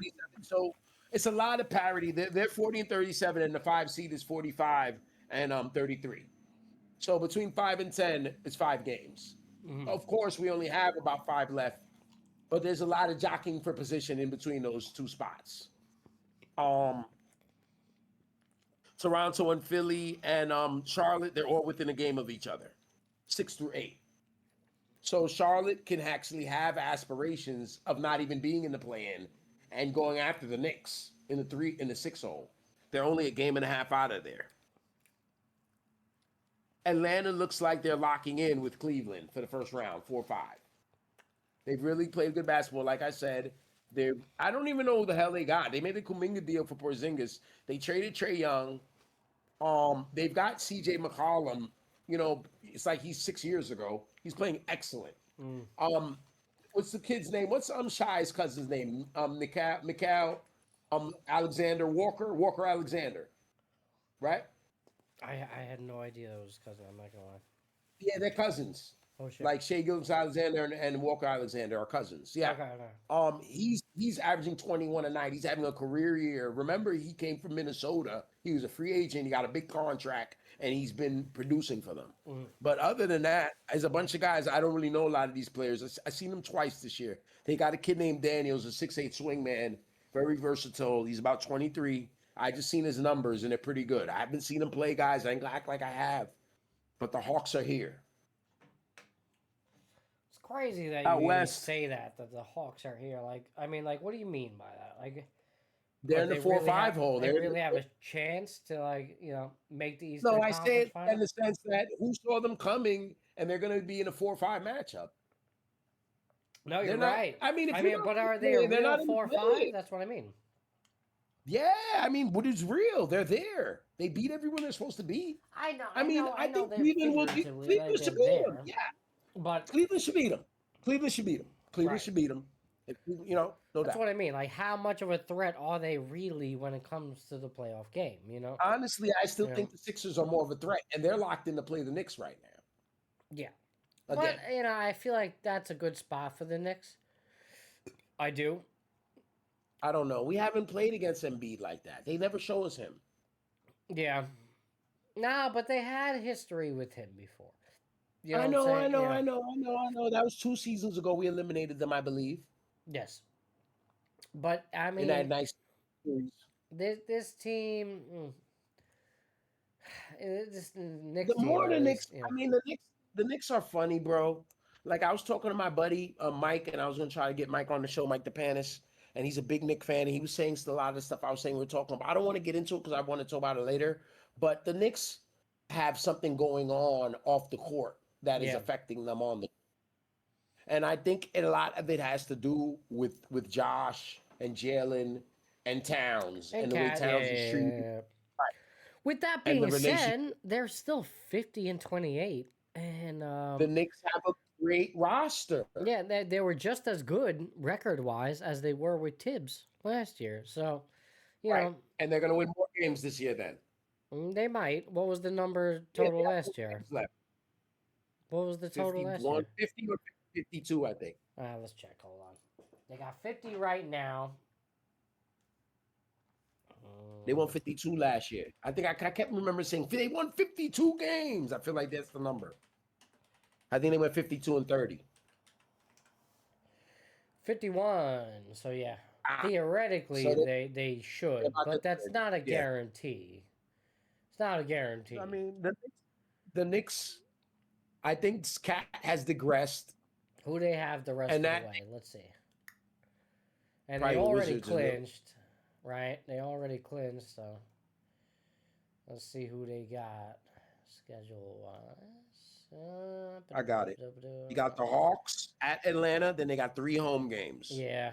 Boston, Well, Toronto, and the Hornets. Hawks going to be playing. That game's on Peacock on Monday. Boston. Yeah, these are tough games. Those are all playoff teams in the East. Yeah, I was about to say, it's not a guarantee, bro. Is there They're any all playing jockeying for position? God damn, Yes, bro. The absolutely. lowest ticket for the I see it, lowest yo. ticket price. You see that? Boston, 350. Wow, I got 338. That's crazy, bro. That's the lowest ticket for the Knicks Boston on I got- Thursday, I April got 9th? 350. I got 350 on mine. On my That's Vivid. absurd, man. Yeah. How does it? I didn't go to a game this year. I don't even. I didn't go. But you could go last see the year. Knicks. You could go see the Knicks in Atlanta for $48. For mine say 54, which is weird. It's Right. interesting how ours differ. Yeah, we're looking at we're different sites, but we're on the same type of time though. Same time. Regardless. Yeah, it's close enough. Right.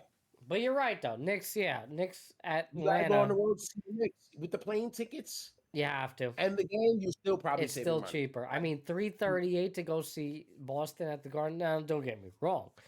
Boston at the Garden at Madison Square Garden. That's a hell of a good time. That's a game for the ages, especially now. A little playoff. The Yeah, it's gonna Raptors be- is 200. What you got for that Toronto? game? Yeah, 196. I got 193 and I got 203 for Charlotte.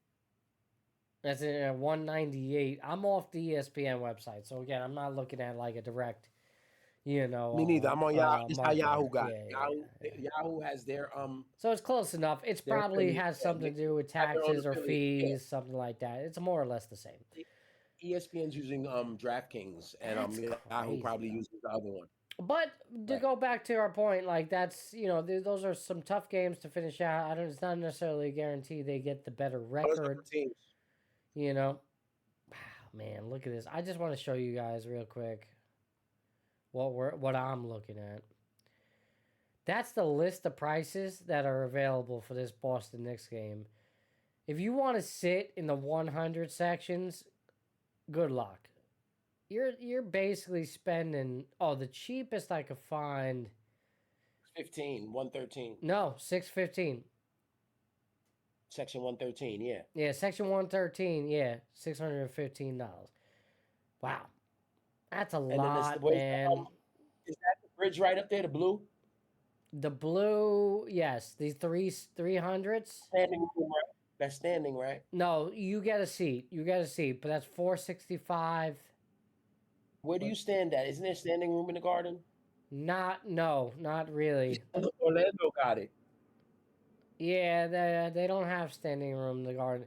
They have those bridge seats where like there's seats, but like you just basically walk around for a little while, or you have a seated area, but it doesn't really matter.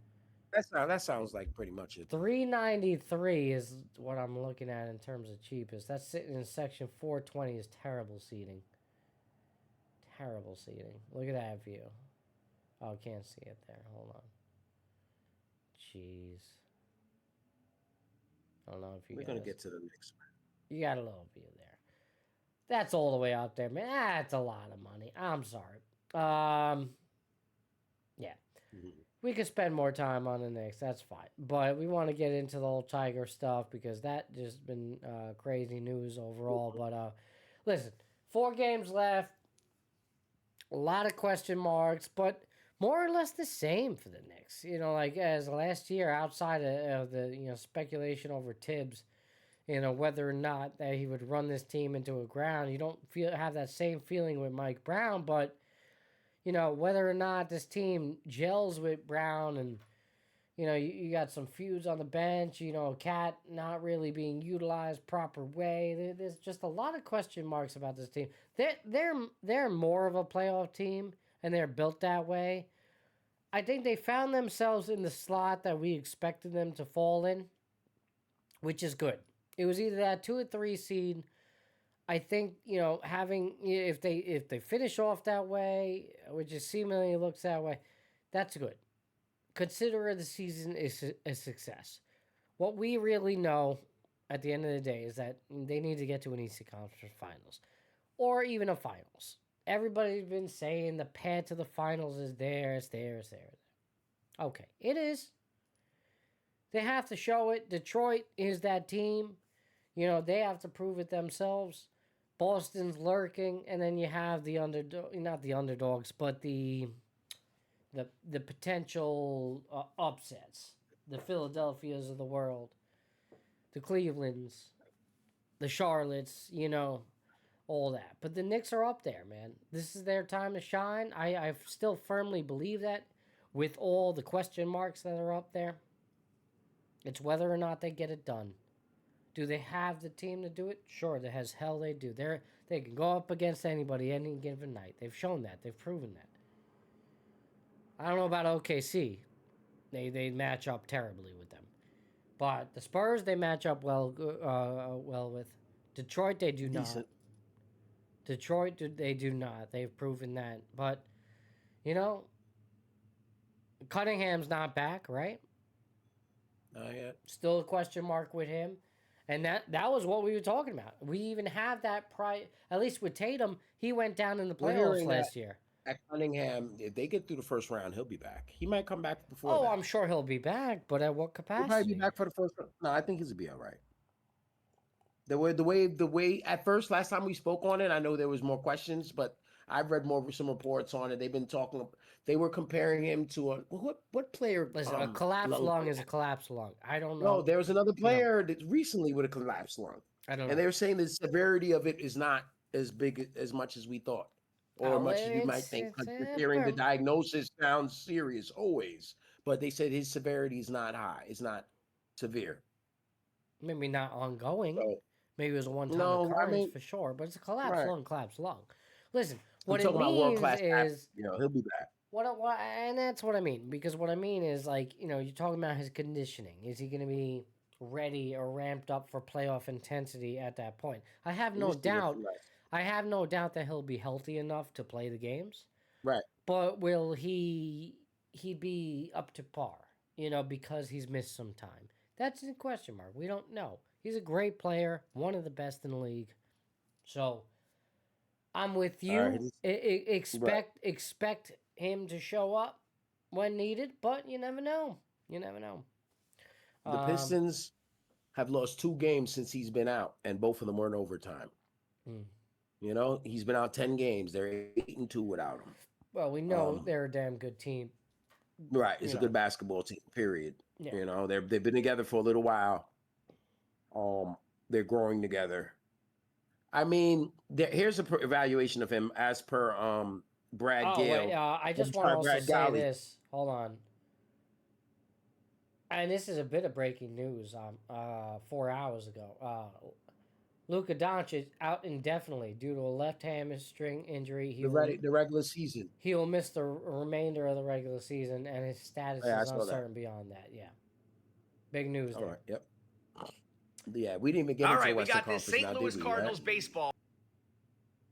Well, anyway, Brad Golly, Pistons beat writer, reporting Cade Cunningham is making progress in his return from suffering a collapsed lung, and the Pistons plan to reevaluate the star in 1 week. He will miss out on NBA awards since he's played 61 games and won't reach the 65-game rule to qualify.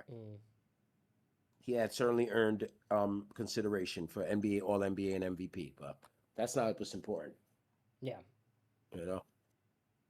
Important for them is him getting back. But we'll see. In another week, we'll get a reevaluation. The NBA season, Matty, what do we got? 6 games left? Some people have 5. We just said the Knicks got 4. Right, Knicks got 4. Yeah. Right. Yeah. The Magic got 6 games left. There you go. They're 40-36. Well, J. Cole has signed a contract to play in the Chinese Basketball Association with the Nanjing Monkey Kings. All right, J. Cole. This is not going to be J. Cole's first professional go-around. Remember, he played in the NBL, in the African League. Yes. I love J. Cole, man. You listen to the new album? No, I haven't. I haven't heard the new album. I heard a couple of songs off. I heard that Biggie Pac one where he did the movie. Like the Biggie Pac movie was real good. I listened to it. I listened to most of it. It's a long album, I gotta say. But I did give half of it a listen. I'm talking like a good 12, 13 tracks. So I think it's like 23 fucking tracks on this album. Yeah, it's a lot. Yeah. I listened to about 13. Couple stood out. I have to give it another listen. I listened like straight through. So I was kind of like working out and doing shit, while it was going on, but. Pretty good. I love J. Cole. I think he's good. Just an honorable mention right there. Got that up. All right, moving on. A lot going on in the sports world. Listen, freaking Kirk Cousins over here signing a 5-year, $172 million deal with the Raiders, all right? That in reality is a 1-year, fully guaranteed $20 million deal. So we know Mendoza's not going to stop. Well, I don't know about all that, but it is interesting to have not drafting him there? He might not get drafted? No. They're drafting him. I wouldn't say that he's not starting. We'll see how that goes. You want the Ty Simpson kid? We had that talk last time.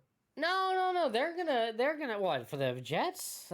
Whatever, man. I'm not getting into that right now. But I mean, the Jets could take that flyer. They got Geno Smith. Why not? Sure, they should do the same thing the Raiders is doing. They signed Kirk Cousins to theoretically 1-year deal, and then they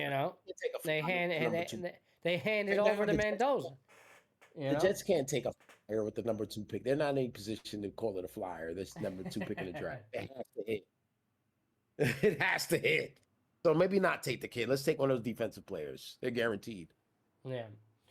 What else? What else? All right, let's move on to the Tiger stuff because we've been flirting that out there all night. Yeah. You know, it's getting late. We're almost approaching 2 hours here, the 2 hour mark here on Twitch and YouTube. Again, hey everybody, thank you for tuning in. It's a Friday night Epis. You know, your shit gets crazy on a Friday night Epis. All right, if you're here with us right now live on Twitch and YouTube, please comment. Let us know what's going on. What are you doing? What are you watching? What's your thoughts? Whatever it is. You know, if you got some questions, let us know in the comments. All right, please like, comment, share, subscribe. Please follow me on Instagram, Facebook, Epis Benedetti. Please follow my co-host, W. Dubois, W_Dubois. All right, also on YouTube as well. All right, check out the Epis Radio page on YouTube for all of our content. And as always, keep showing up.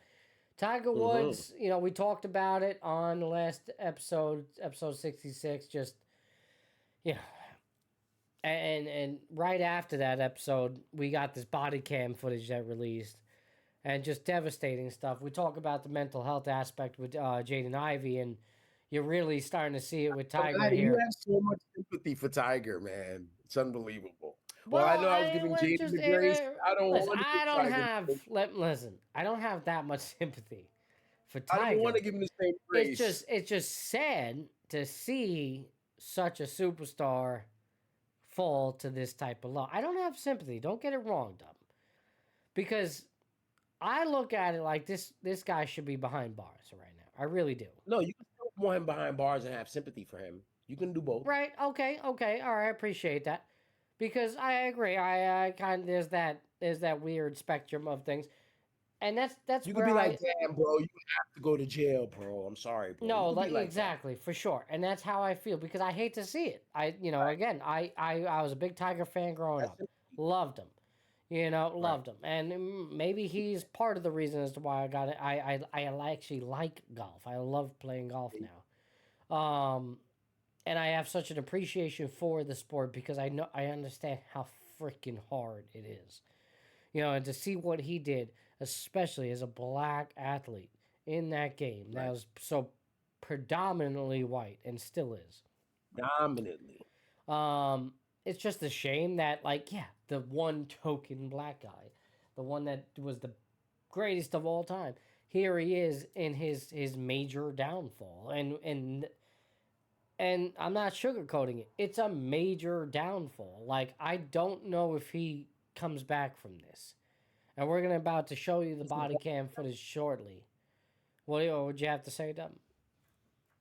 Yeah, man. When right after we did the show and we talked about him and I was going off whatever, it just happened. Yeah. And he hadn't made that announcement that he was stepping away. And I was like, what else you gonna do, bro? And I was talking, but yeah, I mean, as far as golf, and like I said, I want to be gentle with this a little bit because, like I say, the way we look at him is different. Yeah, and I respect your perspective. I have to because Tiger's generational, and he affects all of us differently, and he's impactful. So, and you looking at it, and I told you how I see it. Tiger kind of dissed the black community, so I've always had a thing. He's always been a little bit aloof to me, among other things, but whatever. I still respect what he's done, and I love the greatness, especially athletically. He's Michael Jordan, Babe Ruth, all that shit. Right. So, but like I said, I have to respect how you look at it and look at it that way as a lot of people look at it. There's a lot of guys between the age of 25 and 40 who really were at that what do you call it? Where you can so influenced at that age, where you're highly impressionable. Yeah. And that's when I'm 25, 26 when Tiger's going crazy. You're fucking 13, bro, or whatever. It's different. So I respect it, and that tells the impact on him, in the culture, sports culture. With that said, Tiger's been up this road before. This ain't new shit. No, without a doubt. I mean, I referenced it in the video I posted online. You go back all the way, I think it was 2017, DUI. Right. Before that. You talk about 2020, was it 1 or 2, where he got into another rollover car crash. And then, all his troubles, all his side troubles. He's all doped up and she beat him up. Yeah, you hate to see it. Some of it's almost stereotypical, if you will, in terms of the black community. It's like, it's not. Mm-hmm. It's just, it's such terrible blemishes on a beautiful career, and that's how I put it in my view. No question. With Tiger, I must say, Matty, like a lot of this, he's being enabled his whole life to be able to do whatever he wants. Because of his greatness, because of his ability. And we've seen this with many other athletes and other famous people, actors, whatever, people with money and demand, where people want to see them. When you think about, I was telling my old man that, I said, yo, bro, and I didn't call my pops bro, but I was like, Dad, like, yo, Tiger is with Vanessa Trump, right? Yes. Donald Trump Jr.'s ex-wife. They had 4 kids together, Donald Trump Jr. and her, at least maybe 5. He's banging her, bro. He lives with her, bro. Mm-hmm. Right? And the president is good friends with him. Yeah. Like, you're good friends with your son's ex-wife's new boyfriend, bro. When you can do stuff like that, and Tiger pulls that off, because he does whatever he wants. People do let him do what he wants. He's enabled. Everyone kisses his ass, including the president. You know what I'm saying? Why does he need to stop fucking up? Well, I will say this. I did hear that, and I don't know if it's true or not, but I did hear, or at least read about the fact that apparently Tiger Woods is not allowed to drive around. That's true. He does not. That's what they said. That's funny. But he's not allowed to drive around the kids. Yeah, that's true. That they said that. That came out of the Trump camp to let people know. Hey, listen. Right. He doesn't drive, but he lives with the kids. Number one. Number two. He did call President Trump right before that day. Like, he told the cop. He talked to him. He wasn't lying. I talked to President Trump earlier, and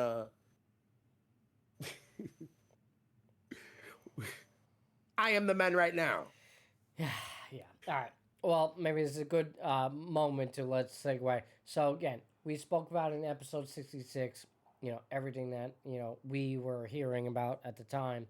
There wasn't too much detail. Now we have this body cam footage coming out, so I want to show you that. Let's have some fun. It's pretty telling. But let's break down this a little bit, and just to show you guys if you haven't. I've never seen it. Oh, you're seeing it for the first time. I waited. Yeah, I didn't fuck with it. Got it. Here we go. All right. So there's 2 different body cam footages. This is one right after his accident. He's on a knee, and they're kind of just assessing the scene, assessing him, and then I have another body cam footage after that. We'll play. Of him in the police vehicle being detained and being brought to county jail. All right. Again, this is near his home in Jupiter, Florida. All right. Down my phone, and all of a sudden, boom. I'm gonna just take a look at it. I'm going to just like take. Is this comfortable for you? Yeah. Okay. Yeah. So he looked down at his phone, and all of a sudden, boom. He was distracting himself.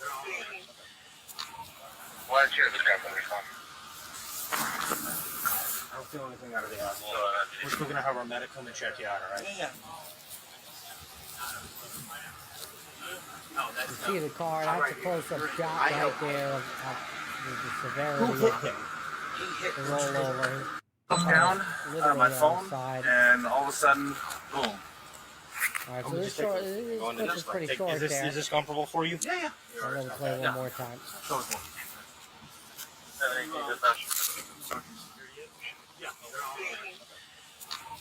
Why did you grab on your phone?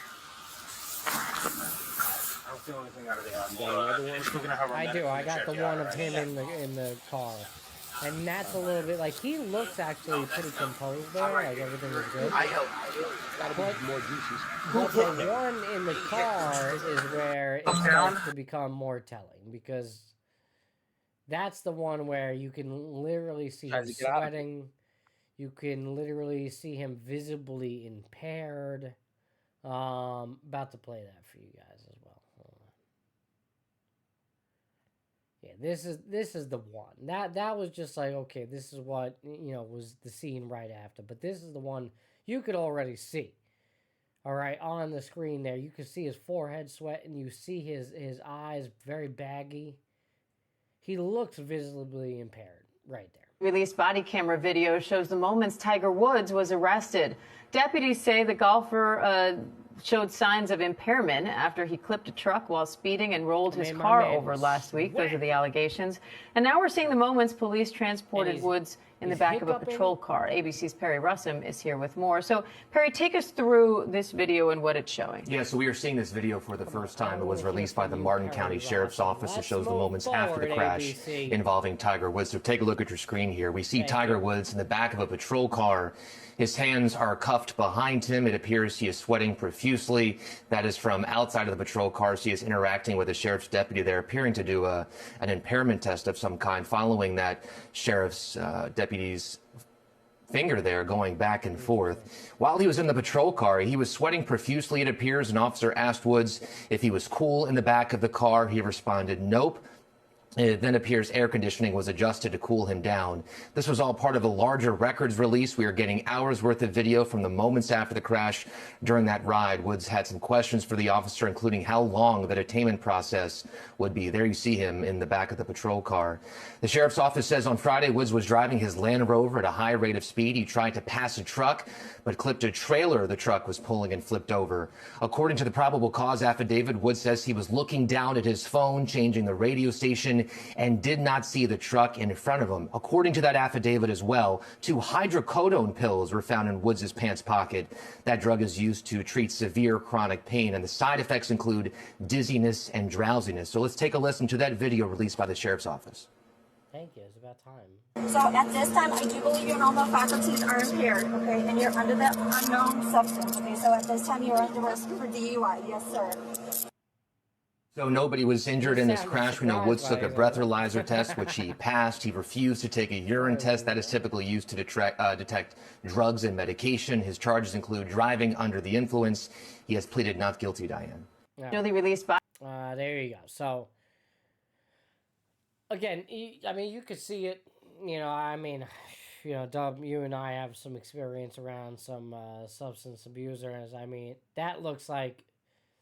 Right then, that shot of him in the back of the car, Jen, I have no doubt. What happened? You want that air conditioner bad. Bro. Nah, yeah, for sure. Like, I'm sure it's Florida, it's hot, no doubt. Like, there's some level to that. For a little while before they turn it on. Yeah, you're right. You're right. They put you in the car and they start doing their field investigation before they take off with you. Yeah, my man was roasting. Yeah. Yeah, like that Hen, bro, like that Publix chicken.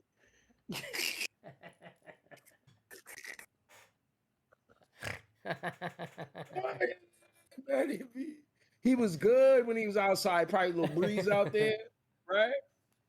Yeah, for sure. Man, they put him in that car. He got in there. He felt it, bro. He was like, "Oh shit, bro." They didn't turn the car on yet. Yes, so he was outside. He was outside dusting for fingerprints. He's in there.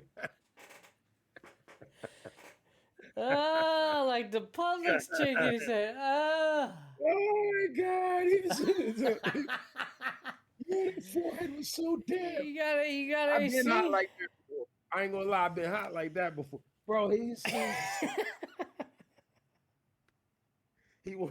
get that handkerchief. Tell me not though, bro. Like when he reacted to the lady officer saying you're being held, for DUI. He's like, what? Yeah, excuse. They had 2 pills. He said they were found 2 hydrocodone pills in his pocket. Right.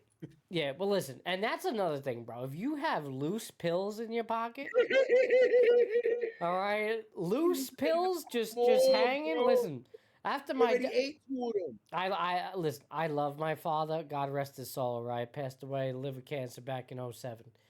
All right, a year later after his death, I went in the closet. Just me and my mom. Yep, me and my mom cleaning out the closet. All right, cleaning out the closet. All right, and I put on one of his dad's jackets. I go into one of the pockets. I reach in, bro. I fucking pulled out a handful of pills, my guy, of oxycodone. Just loose pills, bro. What you do with them, Matty? So Dad, this is for you, Pop. I probably sold a little, or and also took a little myself, But he was doing a thing. But yeah, that's not necessarily a good thing. But bad times. But Tiger's 50 years old, bro. No, listen, to have loose pills in your pocket, bro, that's all. That's addiction. That's what that is. His tolerance is through the roof, baby. He's popping that like Skittles, bro. That's what that means. Ready to go. You already ate him at the crib. You ready to go get more, bro? Let me take some to go. Right. Where you going? Right. Where the fuck you going, bro? You taking him to go? Like it's happy? That's a man where it's like, all right, this is what I need for the day, or okay, I'm gonna be out for a little bit. Yeah. I think he's going to racetrack for a Sunday drive, get a coffee, get one of the racetrack hot dogs, maybe but where did he think he was going? He wasn't going just to the store? I don't know. They never detailed that exactly. His face looked shot, in the car. In the car, it looked bad. Prior to that, when he was on the one knee, he looked pretty good. But you're right. Like once he had that nice breeze on him. The second you put him in the element, you just put him in that hot box. Looked like shit, man. Looked like he'd been through the ringer. And then, again, that's telling. I understand hot police car, whatever. But if you ever been in the back of a police car, I can't say that I have not been in the back of one. But it is pretty cramped, pretty tight in there. It's very uncomfortable. They do that intentionally, and he was clearly uncomfortable very quickly back there. And it's not just because of the hot Florida sun, so it's a damn shame, man. I don't really know what else to make of it. You speak on his relationship with the Trumps and, and the sad part about it, we had somebody comment on my video that I put out when this news broke, how they talked about their own experience with DUI and how they served some jail time and the hypocrisy when it comes to Tiger and how, he won't probably be held accountable for his actions in this scenario. And this is a man as a multi-time offender and, potentially could have killed somebody in this scenario. Thank God he did not. But he didn't. But he didn't. Number two, he didn't get any evidence from the urinalysis or anything. And number three, he's got them superstar lawyers. He's going to get out of this shit, man, again. Unfortunately. And I think that's probably the saddest story of it all, truthfully. Right. And we're talking about Jaden Ivey getting spanked. Right. Tiger. On the other hand, you have Tiger walking away scot-free. And he's risking lives. And he's risking lives. Seriously. It's hypocrisy and everything. There's a lot of funny shit. But, Tiger, he said he's going to step away. I seen Jeff, our good friend Jeff Murtho. He was like, tell Tiger to come to my treatment facility. Jeff got his thing down there in West Palm. And I said, Jeff, he's not ready, brother. No. He said, yeah. This is not a man that seemingly looks like he's looking for help. It's like, no, let me go back to what I was doing. And, we could just, forget about this. That's what it seems like. Obviously you need the blanket statement of, I'm stepping away from golf. I'll be okay. He had no choice. He had to make some sort of statement. Everyone who knows him, everyone who loves him, everyone who's around him knows he eats those Tic Tacs, bro. Everyone knows. I'm sure they do. Come on, they let him. If they don't know the severity, guess what? We all know now. And I'm sure they had an inkling of all right, Tiger's kind of. And now it touches even the White House. And look at me, puts them in a light. So that pressure's there. But I don't know, man. But then again, we're gonna see how it plays out because there's not a lot of accountability in that family either.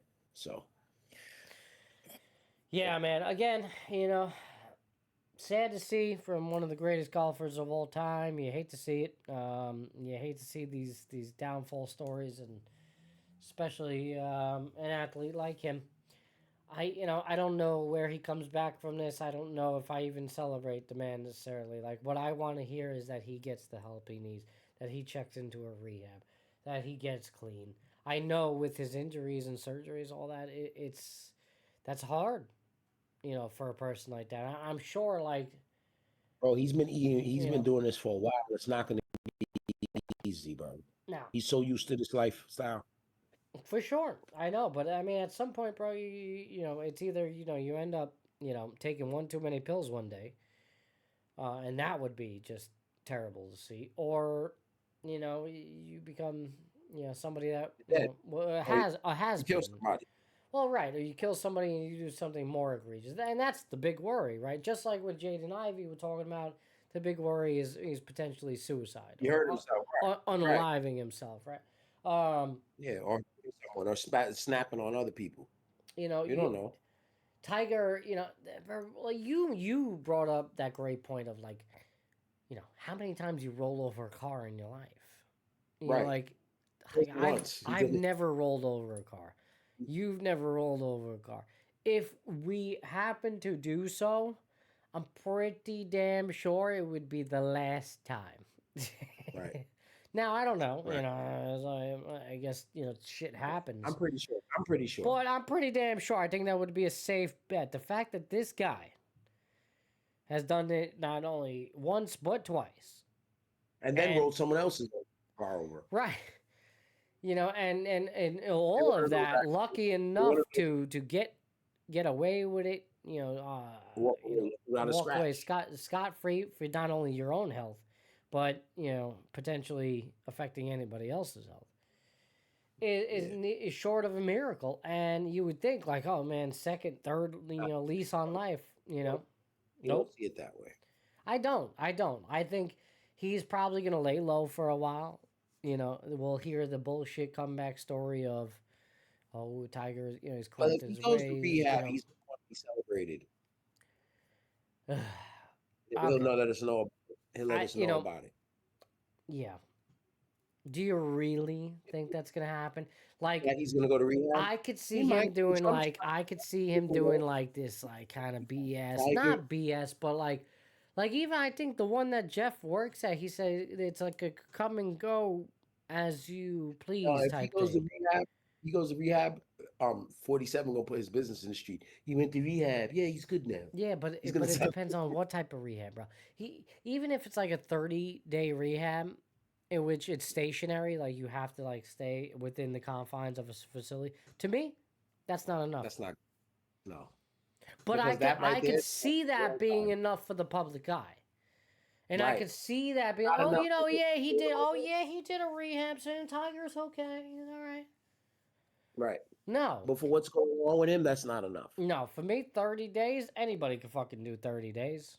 Biggest alcoholics, whatever, like, you go right back on that shit. Right. Yeah. I could do 30 days. If I know it's 30 days and I just got to do this for the public eye, right. Any junkie will get through it. Right. And I'm sure, the way those places work, they'll give you stuff to wean you down. And, I forget what's the name of the drug, like to take you off like opioids and shit. I forget it. I can't think of it. But, they'll give you, supplements, to help you wean down. And, they give you everything you need or whatever. And you think you come clean. Next thing you know, you get out 30 days. All right. Nobody gonna know. I'm Tiger. You got that confidence. I'll be okay. I'll go right back to my ways, man. Maybe then he gets a little smart. Maybe after the second rollover, okay, Tiger's no longer driving. Finally decides to get himself a chauffeur. And he'll ride around in the back of the Bentley the whole night, Just to avoid those issues. But I've heard speculation into that as well. People like to, harp on it. Oh, why doesn't he get a driver?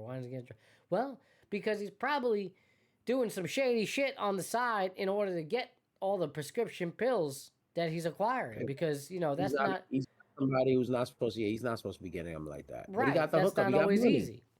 That's not always easy. There's laws on that shit. The guy's almost a billionaire, man. Yeah, for sure. For sure. So why doesn't he have a private driver? It brings up too many questions. I'm not saying Sometimes, that that's what it is. A lot of times when it comes to the addict, driving is part of the addiction. Wanting to drive and have that control, that independence.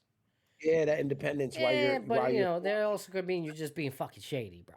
All right, and doing some other shit you shouldn't be, because otherwise, I don't know, if I had fuck you money, if I had fuck you money, maybe I would drive. Matty, why does having a driver mean he could still get his pills and be high and get them illegally? Well, but it's an accomplice to his illegal. A drive when you have that money, everyone's an accomplice. Everyone's all right, I'll do it. Pay me right. All right, it's just one less guy that he's got to worry about, or pay off. But if he had a driver, bro, he can get high like crazy, bro. I agree with you. I know. It's not like it would stop him, but you're right.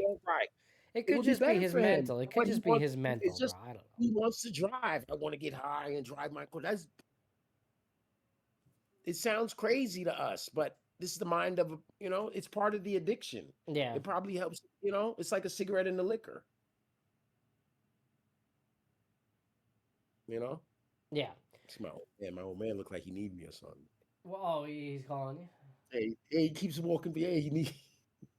Remember, I took the headphones off early. He was trying to tell me, I was like, "Yo, Pops, I'm warning. I'm coming."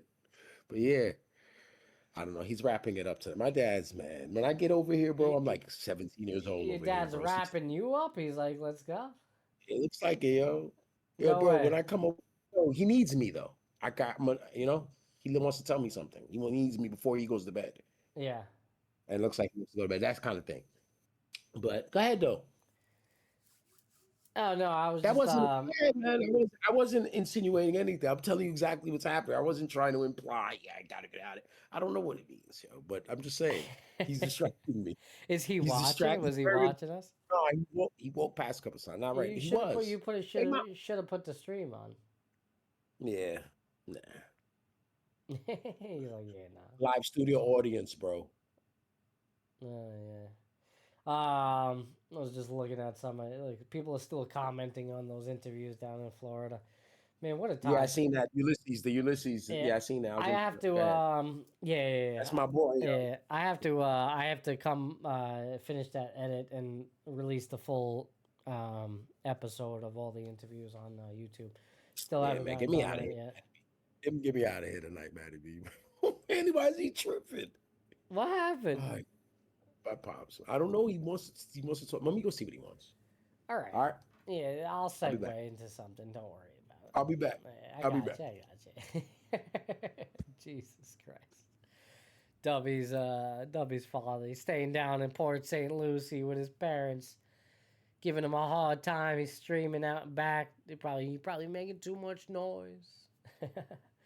Yankees opening day today. We've had a lot to discuss in the sports realm of things. Crazy Epis Friday. Here we are. Episode 67. Again, if you're watching live now on Twitch and YouTube, appreciate you. Keep showing up. Please like, comment, share, and subscribe. All right. We have now moved into April. It is April 3rd. All right, hopefully you didn't get fooled by the April Fool's Day news, all the BS, which, there's just too much. There's just too much on social media nowadays when it comes to the April Fool's jokes. I almost fell victim to it and, did my own little April Fool's Epis radio joke, but I decided not to. I'm glad I did. I didn't want to partake in that nonsense. I hate that shit. You hate it too, right? What did Pops have to say, man? He was telling me he was wrapping it up and to close this and put the alarm and a bunch of other shit. Oh, okay. So he's just I know. He's telling you to close things down for the night. All right. Yeah, that stuff I know. All right. How we feeling? Do we need to take a little 5-minute comeback or what are you doing? No, we're finished. I can't. You know what? I'm not gonna be able to stay here long because the room is there. I can tell they wanna. They're gonna. You're gonna get me out of here soon. 15. I want to do at least 1 or 2 segments. I do kind of gotta take a No, piss. So not left. you want to hold it down for a second? I'll be right back. Yeah. All right, hold it down for a second. Well, no, we were just wrapping up the Tiger. Let's move on. You know, I'm gonna do. No. While you're gone, we didn't talk about the Western Conference. I'm gonna talk a little bit about that. You know, because we just did the East. I'm just go talk about the standings. The All right, standings, so you want a little basketball background for you? Basketball I'm background. gonna that's cool. Go ahead.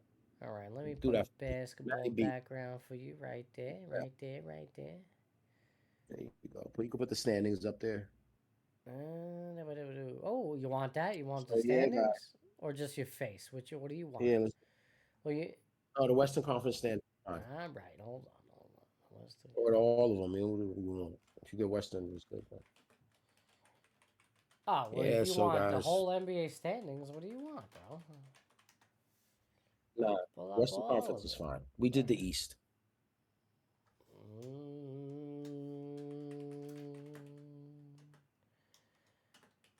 You can put them both up. I'm gonna be talking about the West.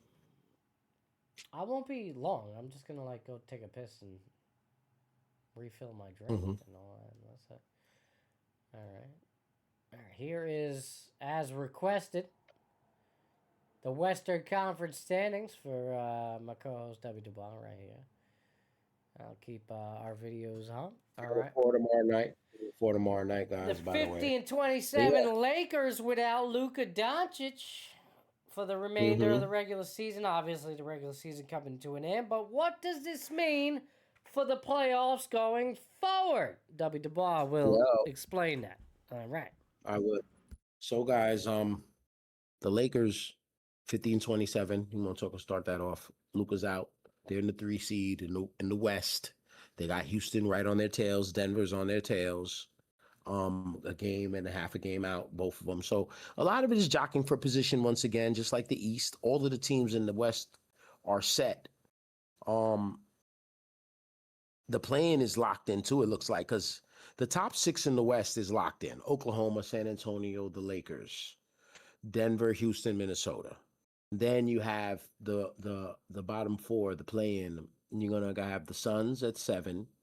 And then you got Portland, you got the Clippers, and you got Golden State. I mean, none of those teams are going anywhere. So we're gonna mention them very briefly. In the West, a lot of parity in the 6.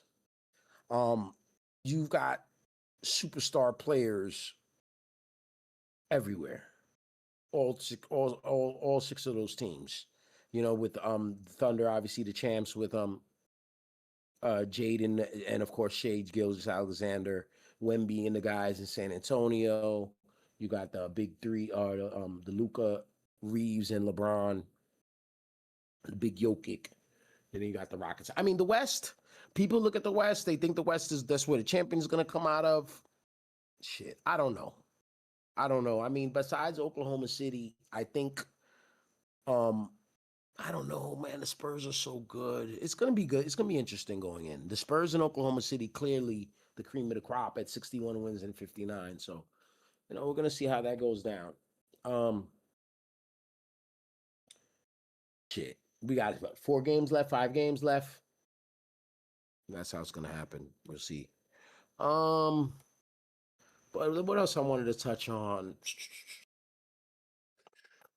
I mean, honestly, as far as the playoffs go, I like all of those teams there except for the Rockets to do damage or capability. I mean, of course, the Thunder and the Spurs, like I said, is cream of the crop. But the Nuggets, how could you discount them with Jokic, right? How could you? The T-Wolves, they have been, solid, to say the least, for a minute now. And they got a great player in Anthony Edwards. They've got some nice pieces with Randall and Gobert, and some of those younger guys, Naz Reid and McDaniels and those guys. The Spurs keep getting better every game. Every game, they're getting better and better. I really think they're going to be the ones in the NBA Finals. To be honest, I think they're going to be. I think they're going to be able. They can get past the Thunder and outlast. And if you let Matty tell it, that's a good look. If you're a Knicks fan, I mean, if the Knicks get to the finals, but he feels like the Knicks are better, can beat the Spurs. I don't know if I feel the same way. My thing with the Knicks is, just to get back on that, I just think they're not using Towns correctly. Period. And a lot of times they alienate him on the court. A lot of times he doesn't touch the ball on possessions. Like, he doesn't touch it. Josh Hart touches the ball more than him. That's a problem in me. So I don't want to, Josh Hart has become the, like the alpha of the team, like the dominant presence on the team. And I think what he says goes a lot of time. And I don't think he's a fan of Karl-Anthony Towns. And I think the fact that that's the case affects the team in a negative manner. I think he is become too big for his britches as far as the team goes. I think he has too much power on the team. He thinks he's Draymond Green. Who are we talking about? Josh Hart. Ooh. He has too much power on the team. He has too much influence. He touches the ball every possession. He touches the ball more than Karl-Anthony Towns. I think, and he's a lot like Draymond, but the difference is he doesn't have championships. He doesn't have a right to be that way. And everywhere he's been, he's come off the bench. But in New York, it's a problem. Mike Brown tried to bring him off the bench. He was crying in the beginning of the season. Mike Brown submitted to him. Mike Brown is then I have the personality to contain an alpha like Josh. And then Josh is best friends with the king. Right. So it gives him impunity to move in that way. And I don't think Josh is a fan of Karl-Anthony Towns. No. I don't think they're an overall believer of Karl-Anthony Towns. Yeah. No. They fired his coach last year. That was the only person who was with him. I think they're all against him. And you can see it, and Carl's not the personality who can handle that.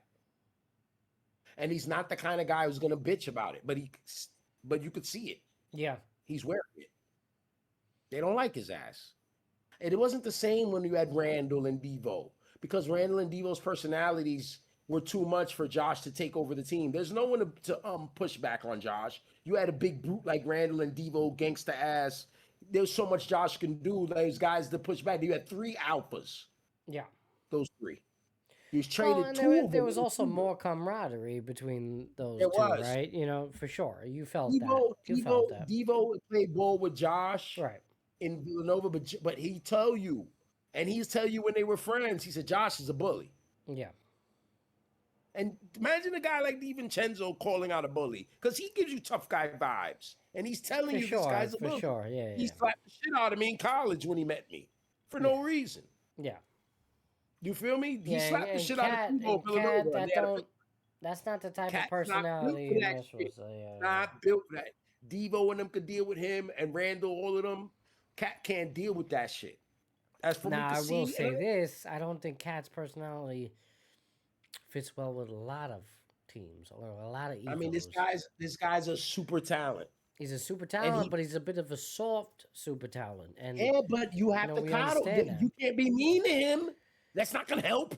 In what masculine locker room in what world do you think there's not one bully or ego that will rub wrong with that guy? Points to those same Knicks. He gave Josh. Josh was on the Knicks when Cat gave them 60. Yeah. All right. I never wanted him, but we have him, so we have to take care of him. Yeah, but look at the track record, bro. That's what I mean. What you get him for? We knew what he was. When we got him, we should be like, all right, we're gonna be able to handle that. It just does not come as a surprise to me. What doesn't come as a surprise? Like just how he has gelled or lack thereof, with this team. this is pretty. Everyone wanted Randall gone, bro. They I got know, what they wanted. and I You have to understand that. accept I it. agree. I was one of the pundits that said it, but what you got is not much of a surprise. This is pretty much what I expected. Everybody was happy. Yeah. First, Randall curses the fans out. They mad at him. Now this one is too soft. This one's too hard. What do y'all want? Right. Well, it's good. It's good. But I'm just not sure if it's good enough.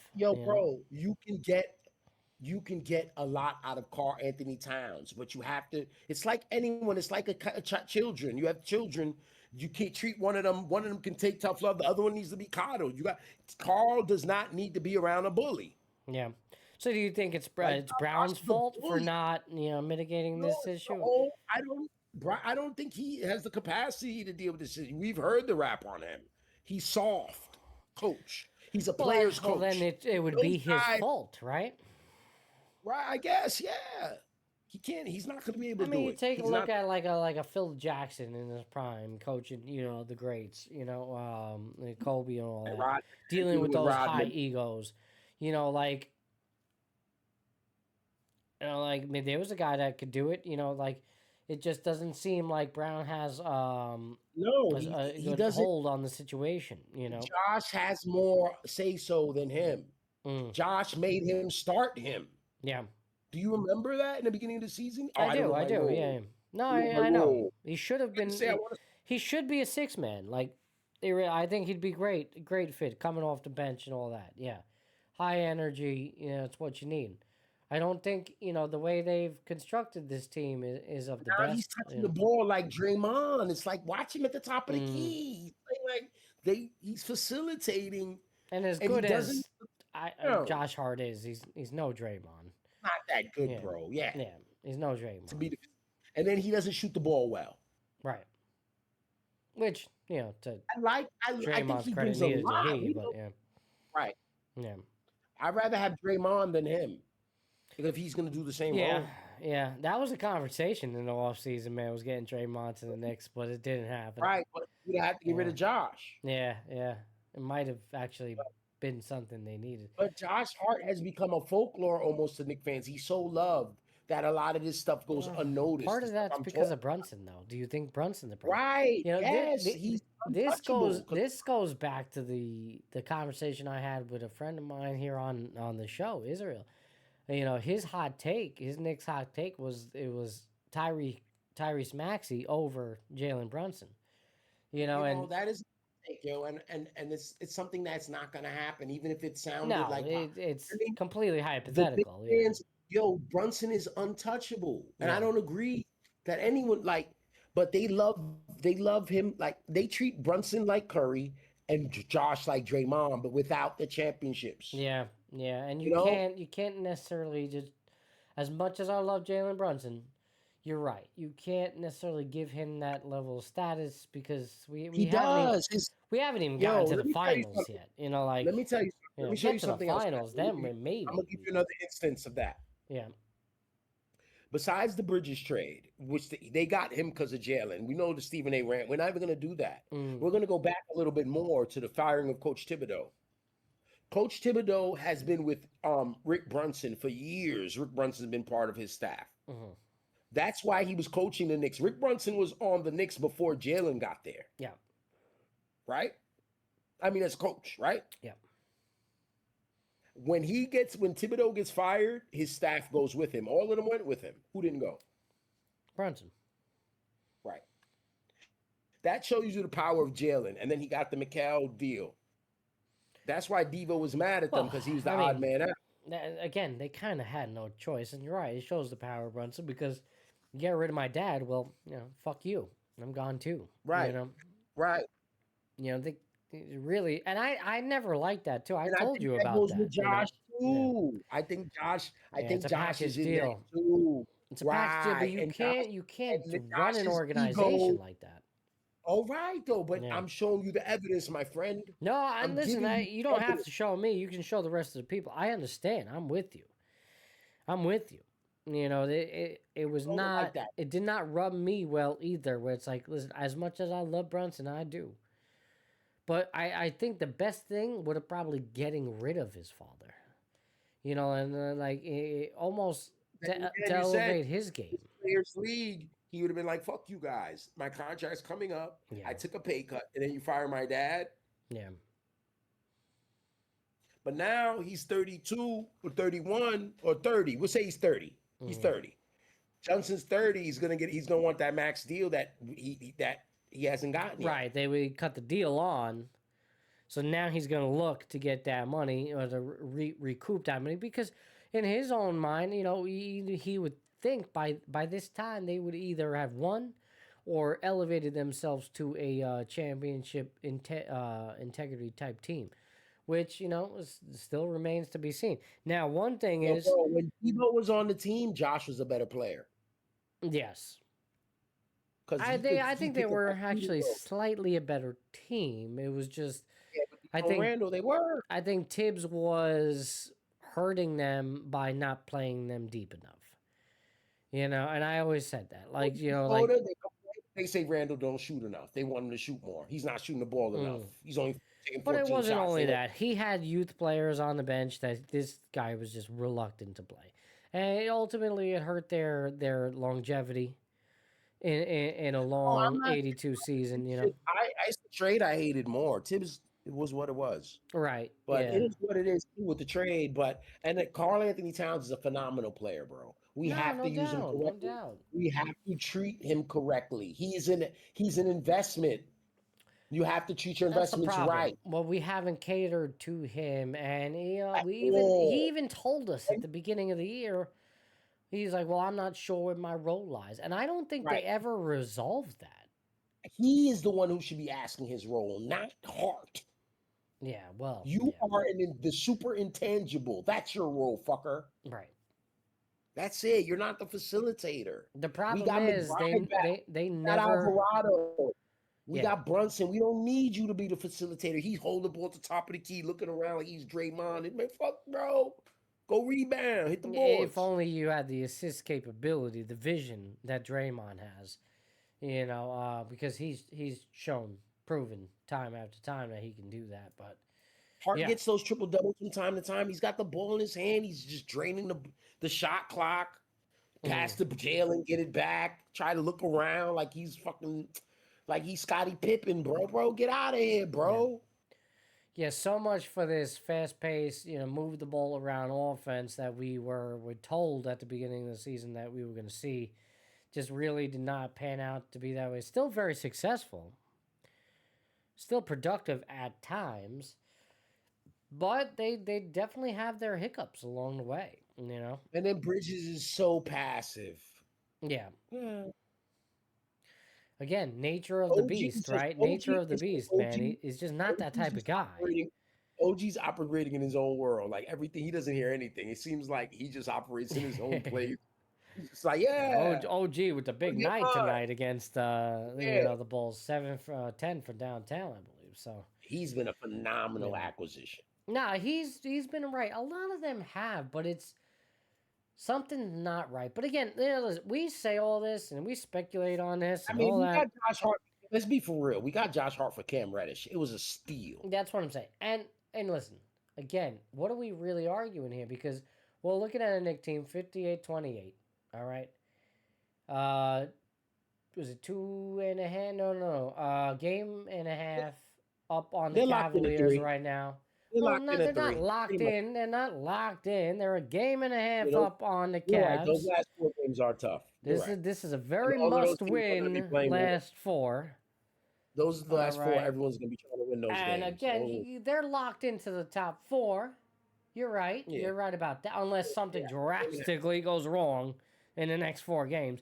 You know, if you have the Hawks win out and you have the Knicks fucking drop the last 4, you know, that could potentially happen.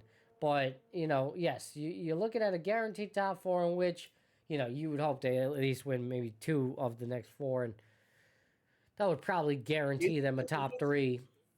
The difference between 3 and 4 is a huge difference. It's very 4 and 5.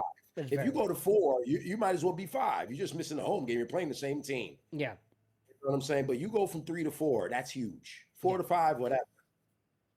Yeah, and again, like there's with all the speculation, they still had a really, at the end of the day, a phenomenal year. There was a lot of ups and downs, but they got the result they were looking for. I guess ultimately, you'd like to be lead of the conference. There was a thought early on, Knicks were going to be number one. All right, obviously Detroit emerged, Boston never really went away, and then Tatum came back. And it seemingly looked like they're holding down the 2 seed, and that's fine. Better team, man. The Knicks or Boston? Boston's will get us. Yeah. Well, revenge on my mind. We got 2 teams. We got 3 teams in the top 4 along with us who all have revenge on their mind against them. 3 teams. But the Knicks can say the same thing, and the Knicks can say that this is our time as well. Okay, you're right. We've eliminated this the is it. This is it, bro. Only team the Knicks can't beat in the East is not in the playoffs. Okay? Yeah. No doubt. No, this is it. This is it for them. This is going to be a very telling year because ultimately what happens. So if they don't get it done, you're over the Brunson era in your mind. You think they're gonna be able to be back next year? I'm not over the Brunson era, but I something's gonna have to shake up. Now, but it kind of depends. It kind of depends because, how do they lose? If it's a first round exit, if it's a first round upset, they have to make the finals, bro. So that's your benchmark. It's a must make finals. That doesn't necessarily mean they win or lose. But it's a must make finals. That would be good enough in that sense. They've made it to the ECF already. They've done that. I agree. I think they did it twice or once. No, they stepped up every year, right? Yeah. So next year, the next step is the finals. This year, I agree with you. I think the veteran team. This is the most veteran team in the playoff in the Eastern Conference, even maybe more than the Celtics, I believe. Yeah, maybe Cleveland this season because of Harden, but this is a veteran team. Everyone's 28 and up. 28 to 33, 32. Yeah, but see, that doesn't make me feel better either because if they get to the finals and they end up losing, they can't get back. Then it's to me. I'm gonna feel fine. I'm gonna walk away with the feeling of shit. This was their chance. Go win it. Or maybe they're really truthfully one piece away. But what's the one piece? What's the one piece at that point? To be honest, I don't have the same confidence in them as a lot of people, a lot of fans do. So, I don't think they're getting out of the East. No, right? Yeah. Do you think they get to an Eastern Conference? We could make a prediction right now with that. I think they're locked to win the first round. They'll do that. Okay. God forbid they do fall into that 4 hole. I'd rather that not happen. But that means they're not going to play. They'll beat Atlanta or whoever. But then you're looking at, I don't know. It doesn't really matter if they fall into 4, does it? Then you'll get Detroit in the second round. Does it really matter? Boston or Detroit in the second round? Does it really matter? I could see them losing the 76ers. The 76ers, they're staring at them in the first round. I know. And I could see them losing. But then they're going to have some tough series. Then fine. Philly, you're looking in the first round. You win the Philly series, you're looking at Boston. If the seeding stands. It could be similar as it was in the past, bro. That 76ers matchup in the first round, just beat them up physically. Knicks are a soft team. You get a physical 76ers team that doesn't necessarily beat them. It's not the same team. They have Edgecombe now. They have different players. Yeah. I don't want to take anyone for granted. The one thing the Knicks would have an advantage of is you'd have a lot of the fans going to the Philly, invading the building. Oh, for sure. They do that well, no doubt. New York teams travel, especially to Philly. Probably Atlanta too. Yeah. No, for sure. But again, that doesn't guarantee it. Or it could just be a long, drawn-out series that beats them up physically. Whereas, we've seen them in the past, and they show up to these semifinals, semi-conference finals, right? Limping, not themselves, a quarter of themselves, or quarter version of themselves, and they flop hard when it matters most. So I don't know. I don't know how they use the bench. I don't know if they're going to use a Diarra or McBride and where he fits in. They have a nice roster, and they have a potential to do very well, no doubt. Yeah. But like I said, you turning the switch on. Are you hiding Cat, and it's all of a sudden gonna just have him, this new strategy with him? I don't think so. He has to be. Cat has to be the best offensive option on. He should be the top option on the team. Yeah. The ball should go in. Jalen's not getting 40 balls no more. Teams have locked in on him. He's still a prolific scorer, but his efficiency's gone down. Hey, my Mets with a bounce back night. You called it, bro. 5-1 the New York Mets against the San Francisco Giants in the bottom of the sixth. They're gonna beat them the rest of the way. Well, San Francisco got 2 in runner and scoring position at the moment, second and third with 1 out in the bottom of the sixth. So Noah McLean's still on the mound for the Mets, trying to get out of a big jam right now. So still a lot of baseball to be played tonight, but not too bad. Not too bad of a start. Marcus Semien with his first home run as a Met. Alvarez with his second home run this year, so that's good to see. Alvarez popping. He's another one. But with him and Vientos, they really have the potential to have that breakout offensive year that we've been, so dying to see. So it's nice to see that. Semien with the home run. Again, I like Semien. I think it was a nice pickup for them. So let's see. Let's see if Noah can get out of this inning right here. I had to check in because I'm like, wait a minute, it's 11:47. The Mets have been on for a minute now, so I had to. It's 11:47. You mean? Oh, it's 11:47. Yeah, we're getting out of here, bro. We're approaching the third hour. It's been a late night Epis, baby. Thank you everybody for joining us tonight on this beautiful Friday night, live on Twitch and YouTube. All right, please like, comment, share, and subscribe. Talking a lot about the Knicks in the last 10, 15 minutes. We've touched on a lot of topics tonight. A lot of basketball. Jaden Ivey, Tiger Woods drama. It wasn't a lot. It was a couple for a 3-hour show. It was about 4 top. We were very thorough with them. We were very thorough with the topics. Yes. It was about 4 to 5. When you think about it, we gave Jaden 40 minutes. We did, indeed. Might have at least, man. Wow, what a show. Well, since I touched on the baseball, let's maybe segue into that and get out of here. Because I did have my Mets hot take to start this damn year. Okay. And Roll one up. It's been an interesting start to the baseball year all around. Love what we're seeing from the ABS system. Mets. Oh yeah. With a lot of hope, a lot of culture change, as we talked about so much, and a lot of uncertainty when it comes to that culture change. And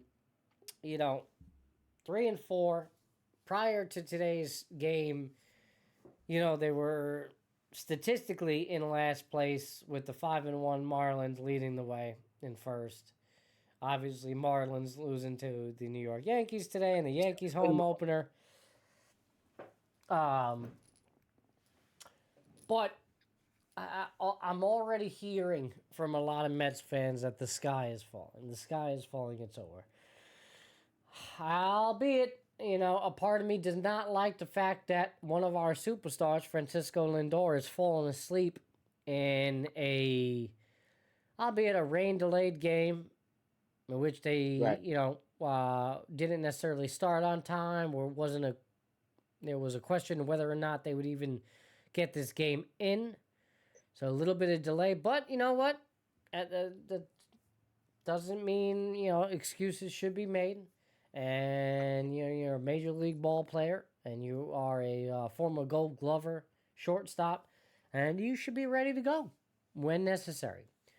The fact that you're coming into a game in the first inning and you are forgetting how many outs there are in a routine double play scenario is unacceptable. The first inning, I could understand, 7th inning, 8th inning in a blowout. Shit, getting slammed by, 10 runs and having a bad night offensively, whatever. Weather's kind of shit. Even then, there's no excuse for that either, but I could understand it a little bit more. The fact that, this game's just kicking off and you're unaware that, you could have just turned a routine double play to get out of the inning. And then later follow that up with getting picked off, looking like you were in no man's land. You didn't even know there was baseball happening. That concerns me. That concerns me a lot. I want to give Lindor the benefit of the doubt. He's notorious for the slow starts to the. I don't know if I should anymore, but he's very notorious when it comes to having a slow start to begin the season offensively. I know his wife is very involved with the politics here in New York, with Mom Donnie being on the board of. What happened? I said we don't want to speculate the reason too much. No, though, listen, I don't know. I'm just throwing out some scenarios. He's a father of many kids. He's got a lot of young ones at home. Listen, he might have got something that happened. He was out of it, Sure. That day. Sure. And it was just yesterday. By the way, the hell's going on? I thought there was 1 out. Why is there 0 outs? There must have been a challenge. 5-2 now in the bottom of the 6th. No outs with a man on third. So apparently there was some sort of challenge or some sort of controversy going on. They're probably challenging some sort of play that just occurred. Bottom of the 6th. San Francisco threatening to come back into this game. Well, they already did. Down 3 now. And Brooks Raley in the game. So Noah McClain, his day is done. 5 1/3, 1 hit, 2 earned, 2 walks, 4 Ks. 93 pitches, 5 1/3 innings. Noah McClain threw 2 starts on the year. Pretty good, but no, he's no Cam Schlittler. That's for sure. Not at least at this moment. All right, the old Schlittler, the old Schlittly. He's got a lot. God damn, man, is that kid good? I'm a little jealous. I'm not gonna lie. Button Bloomers. You didn't see him yet. I was getting upset last season. Button Bloomers, goddamn girly game. Explain yourself, Button. What do you mean? Goddamn girly game. What? Are you talking about Francisco Lindor? He's a little girl over there, What do you mean there? Coming from Twitch, thank you for showing up, Button Bloomer. Listen, I honestly, I don't want to speculate too much, but I do think, the rumors are a bit right when it comes to Soto and Lindor. And I think there's a bit of an ego trip thing on there. I think it's also why Steve Cohen came out and felt the need to make the announcement during the offseason that there will be no captain on the New York Mets as long as I am part of the team. And I think it's because of his 2 superstars. He doesn't want to rub the egos either wrong way. And he doesn't want to cater to them. And Soto left. Yep. Soto left, in my opinion. Soto left the Yankees because he didn't want to be number 2 for 5 more years. And he's here. He wants to be the guy, bro. He hasn't been the guy anywhere he's been. In San Diego, it's Tatis. In Washington, it was Bryce Harper. Right. It was always somebody else. And to me, it seems like that's the difference in New York coming over. But that's not the case. You're a Yankee fan, so in your perspective, who do you think is the guy? I think that was the only reason to leave the Yankees. No, but right now, who do you think is the guy? Do you see Soto as the guy of the Mets? Or is it Lindor? Like, who is the face of the New York Mets for you? Exactly, he's a threat to Lindor. But you're not answering the question. Who is it? Like, truthfully, like when you, right? Because I agree with you. Juan Soto. It's not even based on statistics. Like, to me, he is just the face. Yeah. The buzz, the kids. Once Alonso left. Yeah. As much as I love Lindor, and I've enjoyed watching him over the years, and I think the political stuff hurt him, the political rumors hurt him. I think all of that hurt him because the jealousy or not, whatever it seemingly forced the push out of the Mets core, which is the McNeils of the world, the fucking Alonsos, the Nimos of the world. You know, and it didn't help that Edwin Diaz walked and all that, you know. Lindor was able to fend off all of those guys. Yeah. But not Soto, though. Not Soto. And that's the truth of the matter. And I do think a part of that... It doesn't look like Francisco Lindor wants to concede to him either or bend the knee to him either. And, I mean, at the core of it, like, it just... You know, they're probably just not friends. Like, that's very possible. And you can't force that. You can't expect that to just gel. Yeah. There's a difference between not being friends and not liking each other. Right. Well, it almost seems as if they don't like each other. Soto and we don't know where that's complete speculation. Soto and Judge had a great professional relationship. And they seemingly look like they liked each other. You know, I think they respected each other. Yeah. There was a respect. Yeah. Now, you know, and I don't know if that's because of Lindor. I think Juan wanted to be number 2 to the Judge. He's like, man, let me go. I think that played when you look at it. And I don't think he minded, right? I don't think if there's anybody to concede to, it's Judge, right? But I think he understands that he one-ups Lindor. You know? Yes. Yeah. That is, you know, and honestly, if Lindor would have played this correctly, it'd have been harder to usurp the team from him. Yeah. It's just he's having his toughest time as far as PR wise right now in the last year and a half. Yeah. Yeah, and it's going to be interesting. But here's my take, though. Here's my take, and this is my Mets hot take of the night, and this is what I've been waiting for. Getting to. And again, I'm not gonna jump over the hill. 3-4 to start the season. Hopefully, we're on the way to. Hopefully, we're on the way. Fuck you, but I said, you know what? I didn't agree. Oh man, I have to let him do this because I don't understand the pain. You know, hopefully, we're on the way to a win tonight. Obviously, the 3-4 through the first 7. Let's say they get a win. Let's say they get a win. Doesn't even matter. So what? They're 4-4. Great, awesome. If they are under 500, say, when's the trade deadline, Dub? Do I know? July. Middle of July. If they're under 500 by the beginning of July, Francisco Lindor will be traded. He don't have a clause. I think he's eligible. All right? I don't care if he's got a clause or he doesn't. If they are under 500 by the beginning of July, let's say July 4th, he will be traded. That's it. And I'm saying it has to be under 500 because if they're above 500, they're in contention for first. You know, they're within reach, even, you know, not first or probably first wild card. If they're in that second wild card or teetering on the low side of things and getting out of that, yeah, you best believe there will be heavy rumors that he's out. And because I really do think at the end of the day, they're going to cater to Soto. And if Soto's unhappy, if Soto's staring down a second consecutive missed playoff year after signing that big contract, goodbye. Lindor's going to be goodbye, Lindor. Because they will not get rid of Soto. Oh. Yeah. That has not happened. So, goodbye. He will go. You know, and that's just what I'm saying. I think it's out there. You know, bro, his stock has dropped crazy, bro. Yeah, and that's good. You're right. Bro, they love him. They love him at Citi Field, chanting the Temptation song, "My Girl." They be going crazy. It's not the same. It's changed a little bit. Yeah.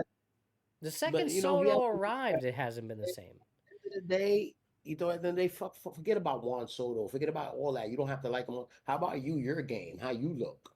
Yeah. You know, he's a super competitor. Well, I tell you what, if he's hitting low 200s and not necessarily I think it's not how the numbers is how he plays, Joe. To be honest. No, for sure. But bro, if he's hitting 220, and we're still in July, and Soto's batting, 285, 28 home runs, and the Mets are still struggling. Believe it or not, Matty, what's even more important than that, I'm not making light of what you said, but the body language is more important than the numbers. No, you're right, but the body language is bad right now, so I don't know. And he's still being, this city, bro, they're going to pick sides. Yeah. So like you said, if he's hitting 220, but he's trying to win the games and he's playing good defense and he's dapping up Soto, you're going to take that shit. You're right. But I even told you, Soto hit the home run the other day. I know. That's what I said. Lindor did not look like he was trying to celebrate with him at all. I pay attention to that shit. I don't know. That shit matters to me. That shit matters big time. Yeah. People want to overlook that at times. Oh, what happened? Mets just went up 6-2 when they scored another run. We talk about being a professional, but eventually in between the ears is that's the mental part of the game is the most important. All of these guys are great. But it's consistency, it's showing up day in and day out, and being able to play at that level, staying in the game, being focused. So to a point where a lot of these guys sacrifice their families. That. They don't see their family like that or even worry about them until the season's over. You call the wife if everything's good. All right, baby, sure? You're good? All right, good, bye. Alvarez hit another home run, second home run of the night. Oh, shit. Yeah. Yeah, Alvarez with another home run, I think. Yeah, nice. Nice. Look at him, and man, if him and Vientos, bro, I'm telling you. I was very high on Alvarez, and I know he had the down year the whole night. He's gone through it, and they pushed him down into the minors at times. I know he had a kid himself, bit of a firecracker personality, but man, that little son of a bitch got some pop. And man, when he connects. Nice to see him have a 2-run home run day. That is nice. And hopefully this is the beginning of a nice season for him, man. I like to see that a lot. Wow. 316 average for Alvarez right now. 2 for 3 tonight with 2 home runs. Yeah. It's been a long time coming, man. Out of the 9 spot, bro. I like that from Francisco. Chip prospect, man. Yes. All right. So that's a nice way to bounce back off that. The thing that about Francisco Alvarez, the one thing he was very young, and he's still very young. Yeah, a lot of people have been writing him off. One of my boys, especially, man, just been writing him off hard. But no, he's a very young player, man. He's still got that potential. And he's good defensively too. It's just like life, and these ball players, man, they just need the right guidance, the right time. The right timing has to be right a lot of times, and the right people, man. Yeah. And you have to cultivate the career. It's like it needs help, it needs help to grow, like parents. Speaking of which, I don't know why, but the name just popped into my, you and me were talking earlier today. We were talking privately, you talking about Kyle Tucker. Yeah, and he hit that first home run today, right? Oh, did he? He did. Read his numbers before. Go ahead, give us his numbers, bro. He had a home run today, I know, in the route over Washington. By the way. All right, Miles Mikolas. All right, 4 1/3. National. Yeah, on the Nationals, right? Pitcher, been around. Second start, against the Dodgers. What do you what do you think his line was? 9 runs. 9 runs. You still didn't hit it. You still didn't even hit it. 4.1 innings. All right, 4 1/3. 11 hits, 11 earned runs. Yo, how many pitches? The pitch count for Miles. Let's see. Jeez, they left him in 87 pitches through 4 1/3. His ERA already through two starts is 14.46. I thought he was going to say 40. Yeah, it might as well should be at this point. But man, Washington is not a good team, bro. I know the Marlins are going to get a lot of those 97 wins versus them. Yeah, and the Mets hopefully too, but the Mets always find a way to suck against them for some reason. The Marlins, the 97 wins. Yeah, We're gonna talk about that. They might make the playoffs though. Who knows? Who, the Marlins? Anybody can, yeah. Who knows? Nice day for Kyle Tucker in the box score. You know, definitely helped the average get up there a little bit. 3 for 6 today, 2 RBIs, 2 ribeye steaks, a home run. Oh, 3 for 6. Yeah, that's gonna get the average up a lot. 3 for 6. Yeah, it was a nice day for him. I mean, everybody did well for the Dodgers day. Freeman homered, his second homer of the year. Betts with his second homer of the year. Tucker got the first one. Ohtani got his first one of the year. What is it? Who else? Paez with his second. So, nice. Everybody hitting. Freeman, 2 RBIs. Betts, 2 RBIs. Tucker with 2. Hernandez with 2. Ohtani with 4 RBIs today. Man, screw the Dodgers, man. You know, I know. Listen, it's just absurd, bro. I'd rather hear the A's box score. Don't take shoot the Dodgers box score to me. The I'm over 5-2 Dodge, babe. Listen, my Metsies threatening right now, baby. I don't like Kyle Tucker. I feel like he single-handedly destroyed baseball, as we know it. With that, listen. Not that bad, but by the way, 7-2 now. The Mets first and third with 1 out in top 7. So we're running away with this one. We're running away, baby. It's all good. Did you hear about Trevor Bauer? Oh boy, no. You didn't hear about Trevor Bauer? They're playing for the Long Island Ducks. The Long Island Ducks. Guess who's gonna be there on his debut? You. You're damn straight, baby. Locked in those tickets. I'm gonna be at the Long Island Ducks game. Give us a covering live. I'm gonna give you a scouting report live. We're gonna be reporting live from. I am not a Trevor Bauer guy. You know I'm gonna set up the camera outside the stadium. Oh my God, bro! Listen, I love that idea, though. As a matter of fact, go for it, bro. No, Trevor Bauer has a lot of. I got my boy coming with me. He's a fan of the show. He's gonna help me. I'm making this about me, and I have to stop that. Trevor Bauer's definitely in the it's definitely always trending when it comes up because you have a lot of Trevor Bauer skills, like you and your homeboy, and you got a lot of good Trevor Bauer guys go around. Trev. He's gonna throw 92. You guys get the scouting report. You put it on, and you're gonna. It's great. It's great for the show. But he's never gonna play in the big leagues again. No, it's all over. It's all over. Yeah. Over. Yeah. And I just want to reiterate that. I want to reinforce that. And somebody got to be an asshole about it, and it's me. No, listen, no doubt. No doubt. He kind of did. He was overcharged, so to speak. And he was overpunished. And he proved that. He still made his own bed. When you treat people badly and you behave badly when you're up, they come back for you when you go down. Right. And he's a perfect example of that. And he was an asshole when he was playing in the big leagues and he was kicking ass. Do you want to hear? Life. Do you want to hear his statement about where he's playing this season?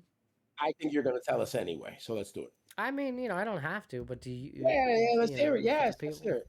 Yes, absolutely. All right, give me 1 second right there. Let me pull that up here. I want to start. I'm being defiant, but I'm definitely cool with the story, bro. This video by thanking the clubs who have made generous offers in the NPB and Mexico to start the season, as well as all the clubs in the KBO and the CPBL. Now, over the past 5 years, I've had the chance to compete internationally, and I'm very grateful for those experiences. I've had a blast, but one thing I haven't done during that time is play here at home on U.S. soil, and that matters to me. So I've signed with the Long Island Ducks in New York, and I'll be starting the season there. And I'm looking forward to competing in front of U.S. fans again this season. Now, the Ducks have had some incredible players come through their organization, guys like Jackie Bradley Jr., Daniel Murphy, Eric Gagne, Dontrell Willis, Rich Hill, and many others. And I'm very excited to be part of that tradition. I'm also partnering with the Atlantic League on some content that I think fans are really going to enjoy, and I'm excited to be working with the league as a whole on that front. Now, I do have additional plans for my international audience later this year, and I'll share more on that when the time is right. But for now, I'm focused on getting to work and competing back on U.S. soil. So I'll see you guys out at the ballpark in New York. Yeah, I want to start this video by Trevor. Soon, baby.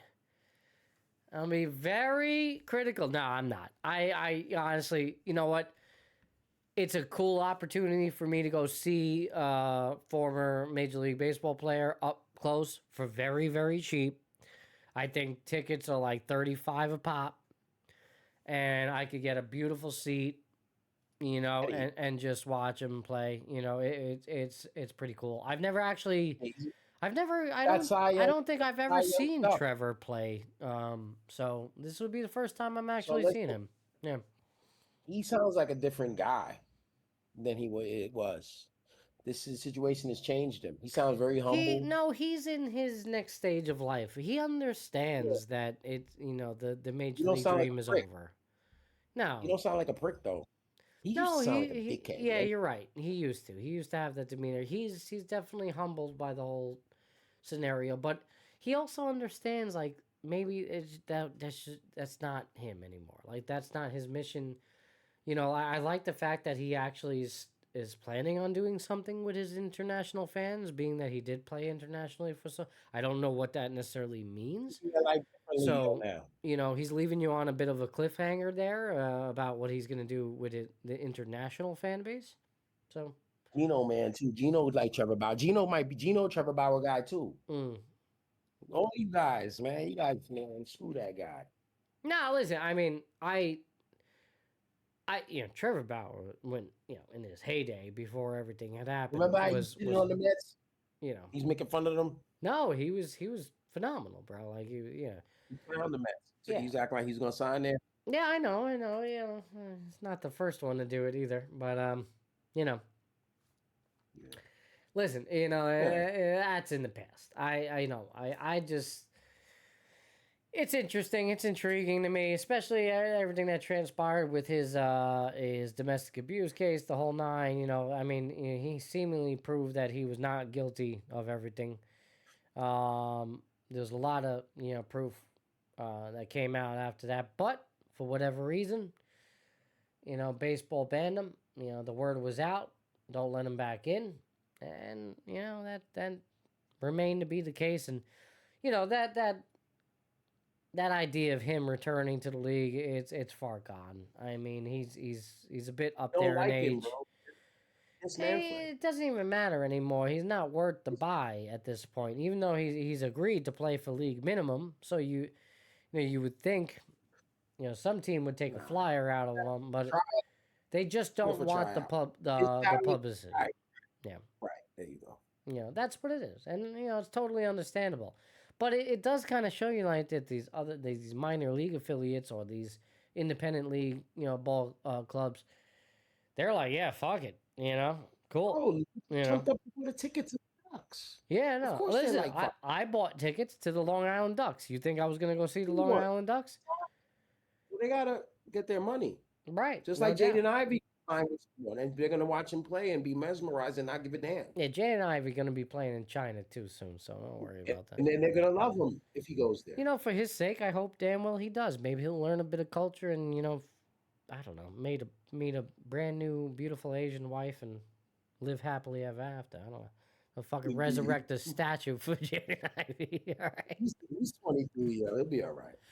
You know, he just gotta. I'm being dead serious, by the way. I wish him all the best. You know, like seriously, I hope that actually does happen for his sake. You know, that would be the ultimate comeback story. Fuck his wife. No, but that's how the journey works, Joe. Yeah. I think that you know. I don't really mean fuck his wife, by the way. I'm just being. It's a late night episode. No, but I mean, at the end of the day, you know, they don't care about him. You know, they're mad at him because he's fucking up the money. That's how he sees it. Right. But I don't know. Maybe they do. I don't know. It like that story is gonna. This has a lot of legs left. And this Trevor Bauer story looks like it's coming all the way around. It's you know he's had a journey in himself. Yeah. After being banished. So that's the similarities. The banishment and then the path to redemption. And he looks like he's in a decent place. And that's good for him. You know, it's just a lesson, just like, you got to watch on your way up. Yeah. You gotta be careful. If he wasn't a douche, he might still be in the league. Yeah, that's true. When you're good, you could do whatever you want. I gotta point out the fact that, you said that we would talk about politics tonight, talk about Trump. I don't think we're gonna. And I strategically avoided it. Good. So how about that? We stuck to our guns. We stuck to our guns and talked about sports tonight. It's good. I brought him up when I was talking about Tiger, but that was in lieu of Tiger and his situation. Yeah, but that's fine. That was cool. Wasn't like it wasn't in the way that we were talking about pre-show when we were going over the show sheet. It was just talking about him being him being enabled and his the power he had. If anybody could have been president, if he's related to them or and associated with them, you have power. Stephen A. Smith for president. Hey, what's up, your boy W. Du Bois? I heard. Yeah, we've all heard. You think there's any merit to it? Do you think he's actually going to run? I think so. I think he's actually going to pull the trigger. I think he's going to do it. Get the hell out of here. Guess who dropped 51 points tonight? Give me a hint.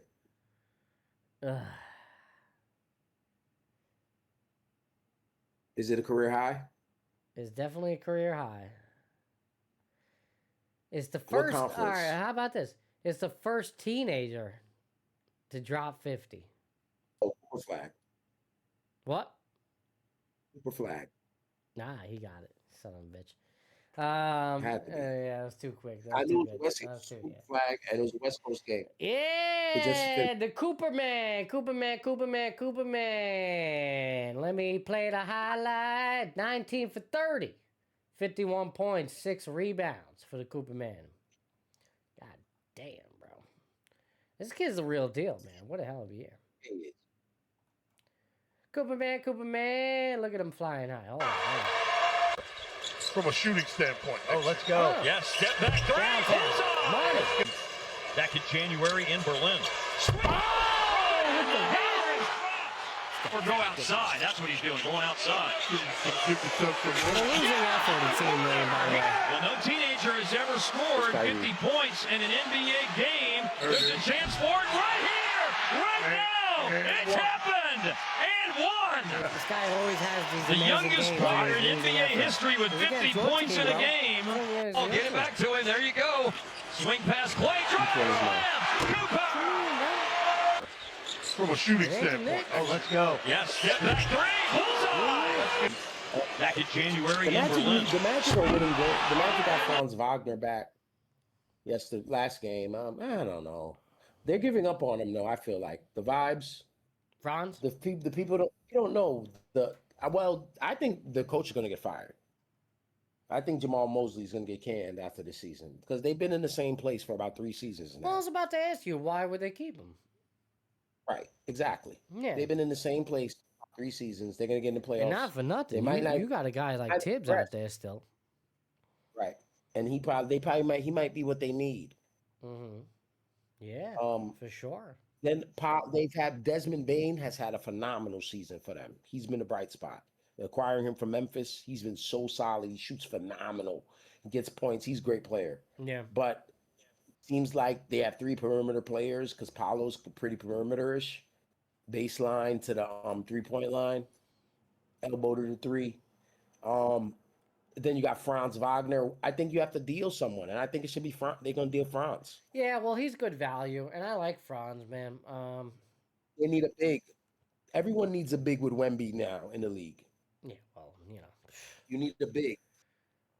Wendell Carter doesn't do it. He's a 6'10", 3-point shooter. You need Wemby, bro. Nobody can stop Wemby. Wemby's a freak, bro. Of course that. But you need a big. That's another story, bro. Like Wemby is the Shohei Ohtani of the NBA, my guy. Like, no question. I mean, we talk about him all the time. He sits in the paint. He can play zone. I really do, and I know we've seen the LeBron James, the Michael Jordans, the Magic Johnson, the Larry Birds, the Kobe Bryants, all that, Kareem Abdul. whoever else have you. But I mean, bro, like Wembanyama is. Yeah, I don't think we're ever gonna see this again until we see the next freak. But I just don't. I don't know, bro. He might be the best in the next 3 decades or something. Like we just the game is playing. There's always gonna be something new. I guess, but I mean, is there gonna be somebody that's that tall? And that dominant, bro? I don't know, bro. You know, there's limits to this shit eventually. Not now, right now. But yeah, not for the next 3 decades, this guy might be the best player that ever lived. Yeah, he's the next one, He's taking LeBron's place as the guy. The only thing that can hurt him is career-ending, injury, which, statistically, he's already done enough to put him into the Hall of Fame, which is absurd to even think about that. Crazy, man. I don't know. Dub, we could go all night, my brother. But I think we're getting to that point. I know Pop's probably behind the screen over there, like these guys got it. Nah, he probably in the room, probably tolerating me. Past that, because he's right there. Tolerating me right now. Oh man, what a good stream, bro! It was a beautiful Friday night Epis, man. I had a lot of fun, man. 3:30, 210 minutes. Yeah, this was up there as one of our longest episodes for sure. Yeah. Yeah. You're sick. And we could keep going, man. Somebody sign us to a radio deal. I was dying, at that last half. But I heard you though. Yeah. Wemby, baby. All right, everybody. He's incredible. No, he's incredible. Let me put he's on. just out there in the bro, he can block a 3-pointer when he's on the dot. He just take a step up. Legitimately. And that gives his teammates so much confidence defensively because they could fuck up or they could sag off because Wemby's there. He's changing every shot. Come on, man. And then we even talk about the offense. Forget about it. Forget about it. Oh, all right, everybody. You know what time it is. The music is playing. It's late, man. We already in the AM right now. April 4th, 2026. 12:22 AM Eastern Time as we're streaming live to you right now here on Twitch and YouTube. Please like, comment, share, and subscribe on this video, on this episode. We would greatly appreciate it. And we'd love to hear from you. Drop a comment. Let us know what you think about the show. Let us know about what your thoughts are. Some questions, concerns, comments, whatever it is. We'd love to hear from you here at Epis Radio Entertainment. This concludes episode 67 of the Epis Sports Podcast. W and I will be back soon. Don't worry, we're not going nowhere. Because we got to get out of this sports talk out of our system. So we will be back shortly. But again, keep those notifications on for those future notifications of when we go live and some of our short and long form content. We appreciate you for watching this episode tonight or today, whenever it is you're watching. All right. And that's it. That's all I can say. Keep showing up. It's a beautiful thing. All right. A lot of good discussion in today's episode, so I really do hope you got the chance to listen to it, go over it. I really enjoyed having it. And it was a beautiful way to end the very stressful day that I had at work, which I talked about at the top of the show. So, that's it, Dub. Any closing comments for the people?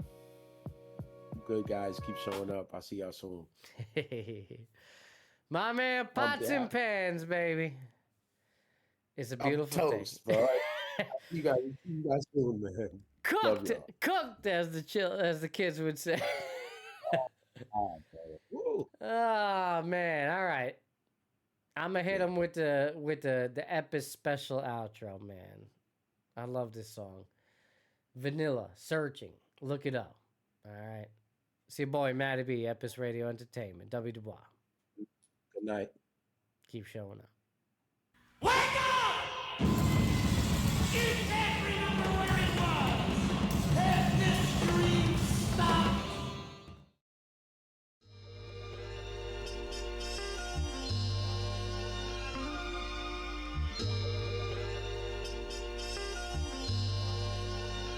Hope you find some kind of peace of mind.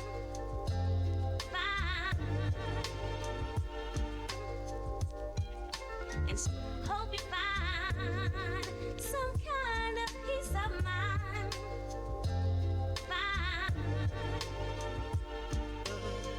Was true. Man, I love this music. All right, everybody. Have a wonderful weekend. Happy Easter. Be safe. And keep showing up. As always, your boy, Matty B, Epis Radio, W. Dubois. Until next time.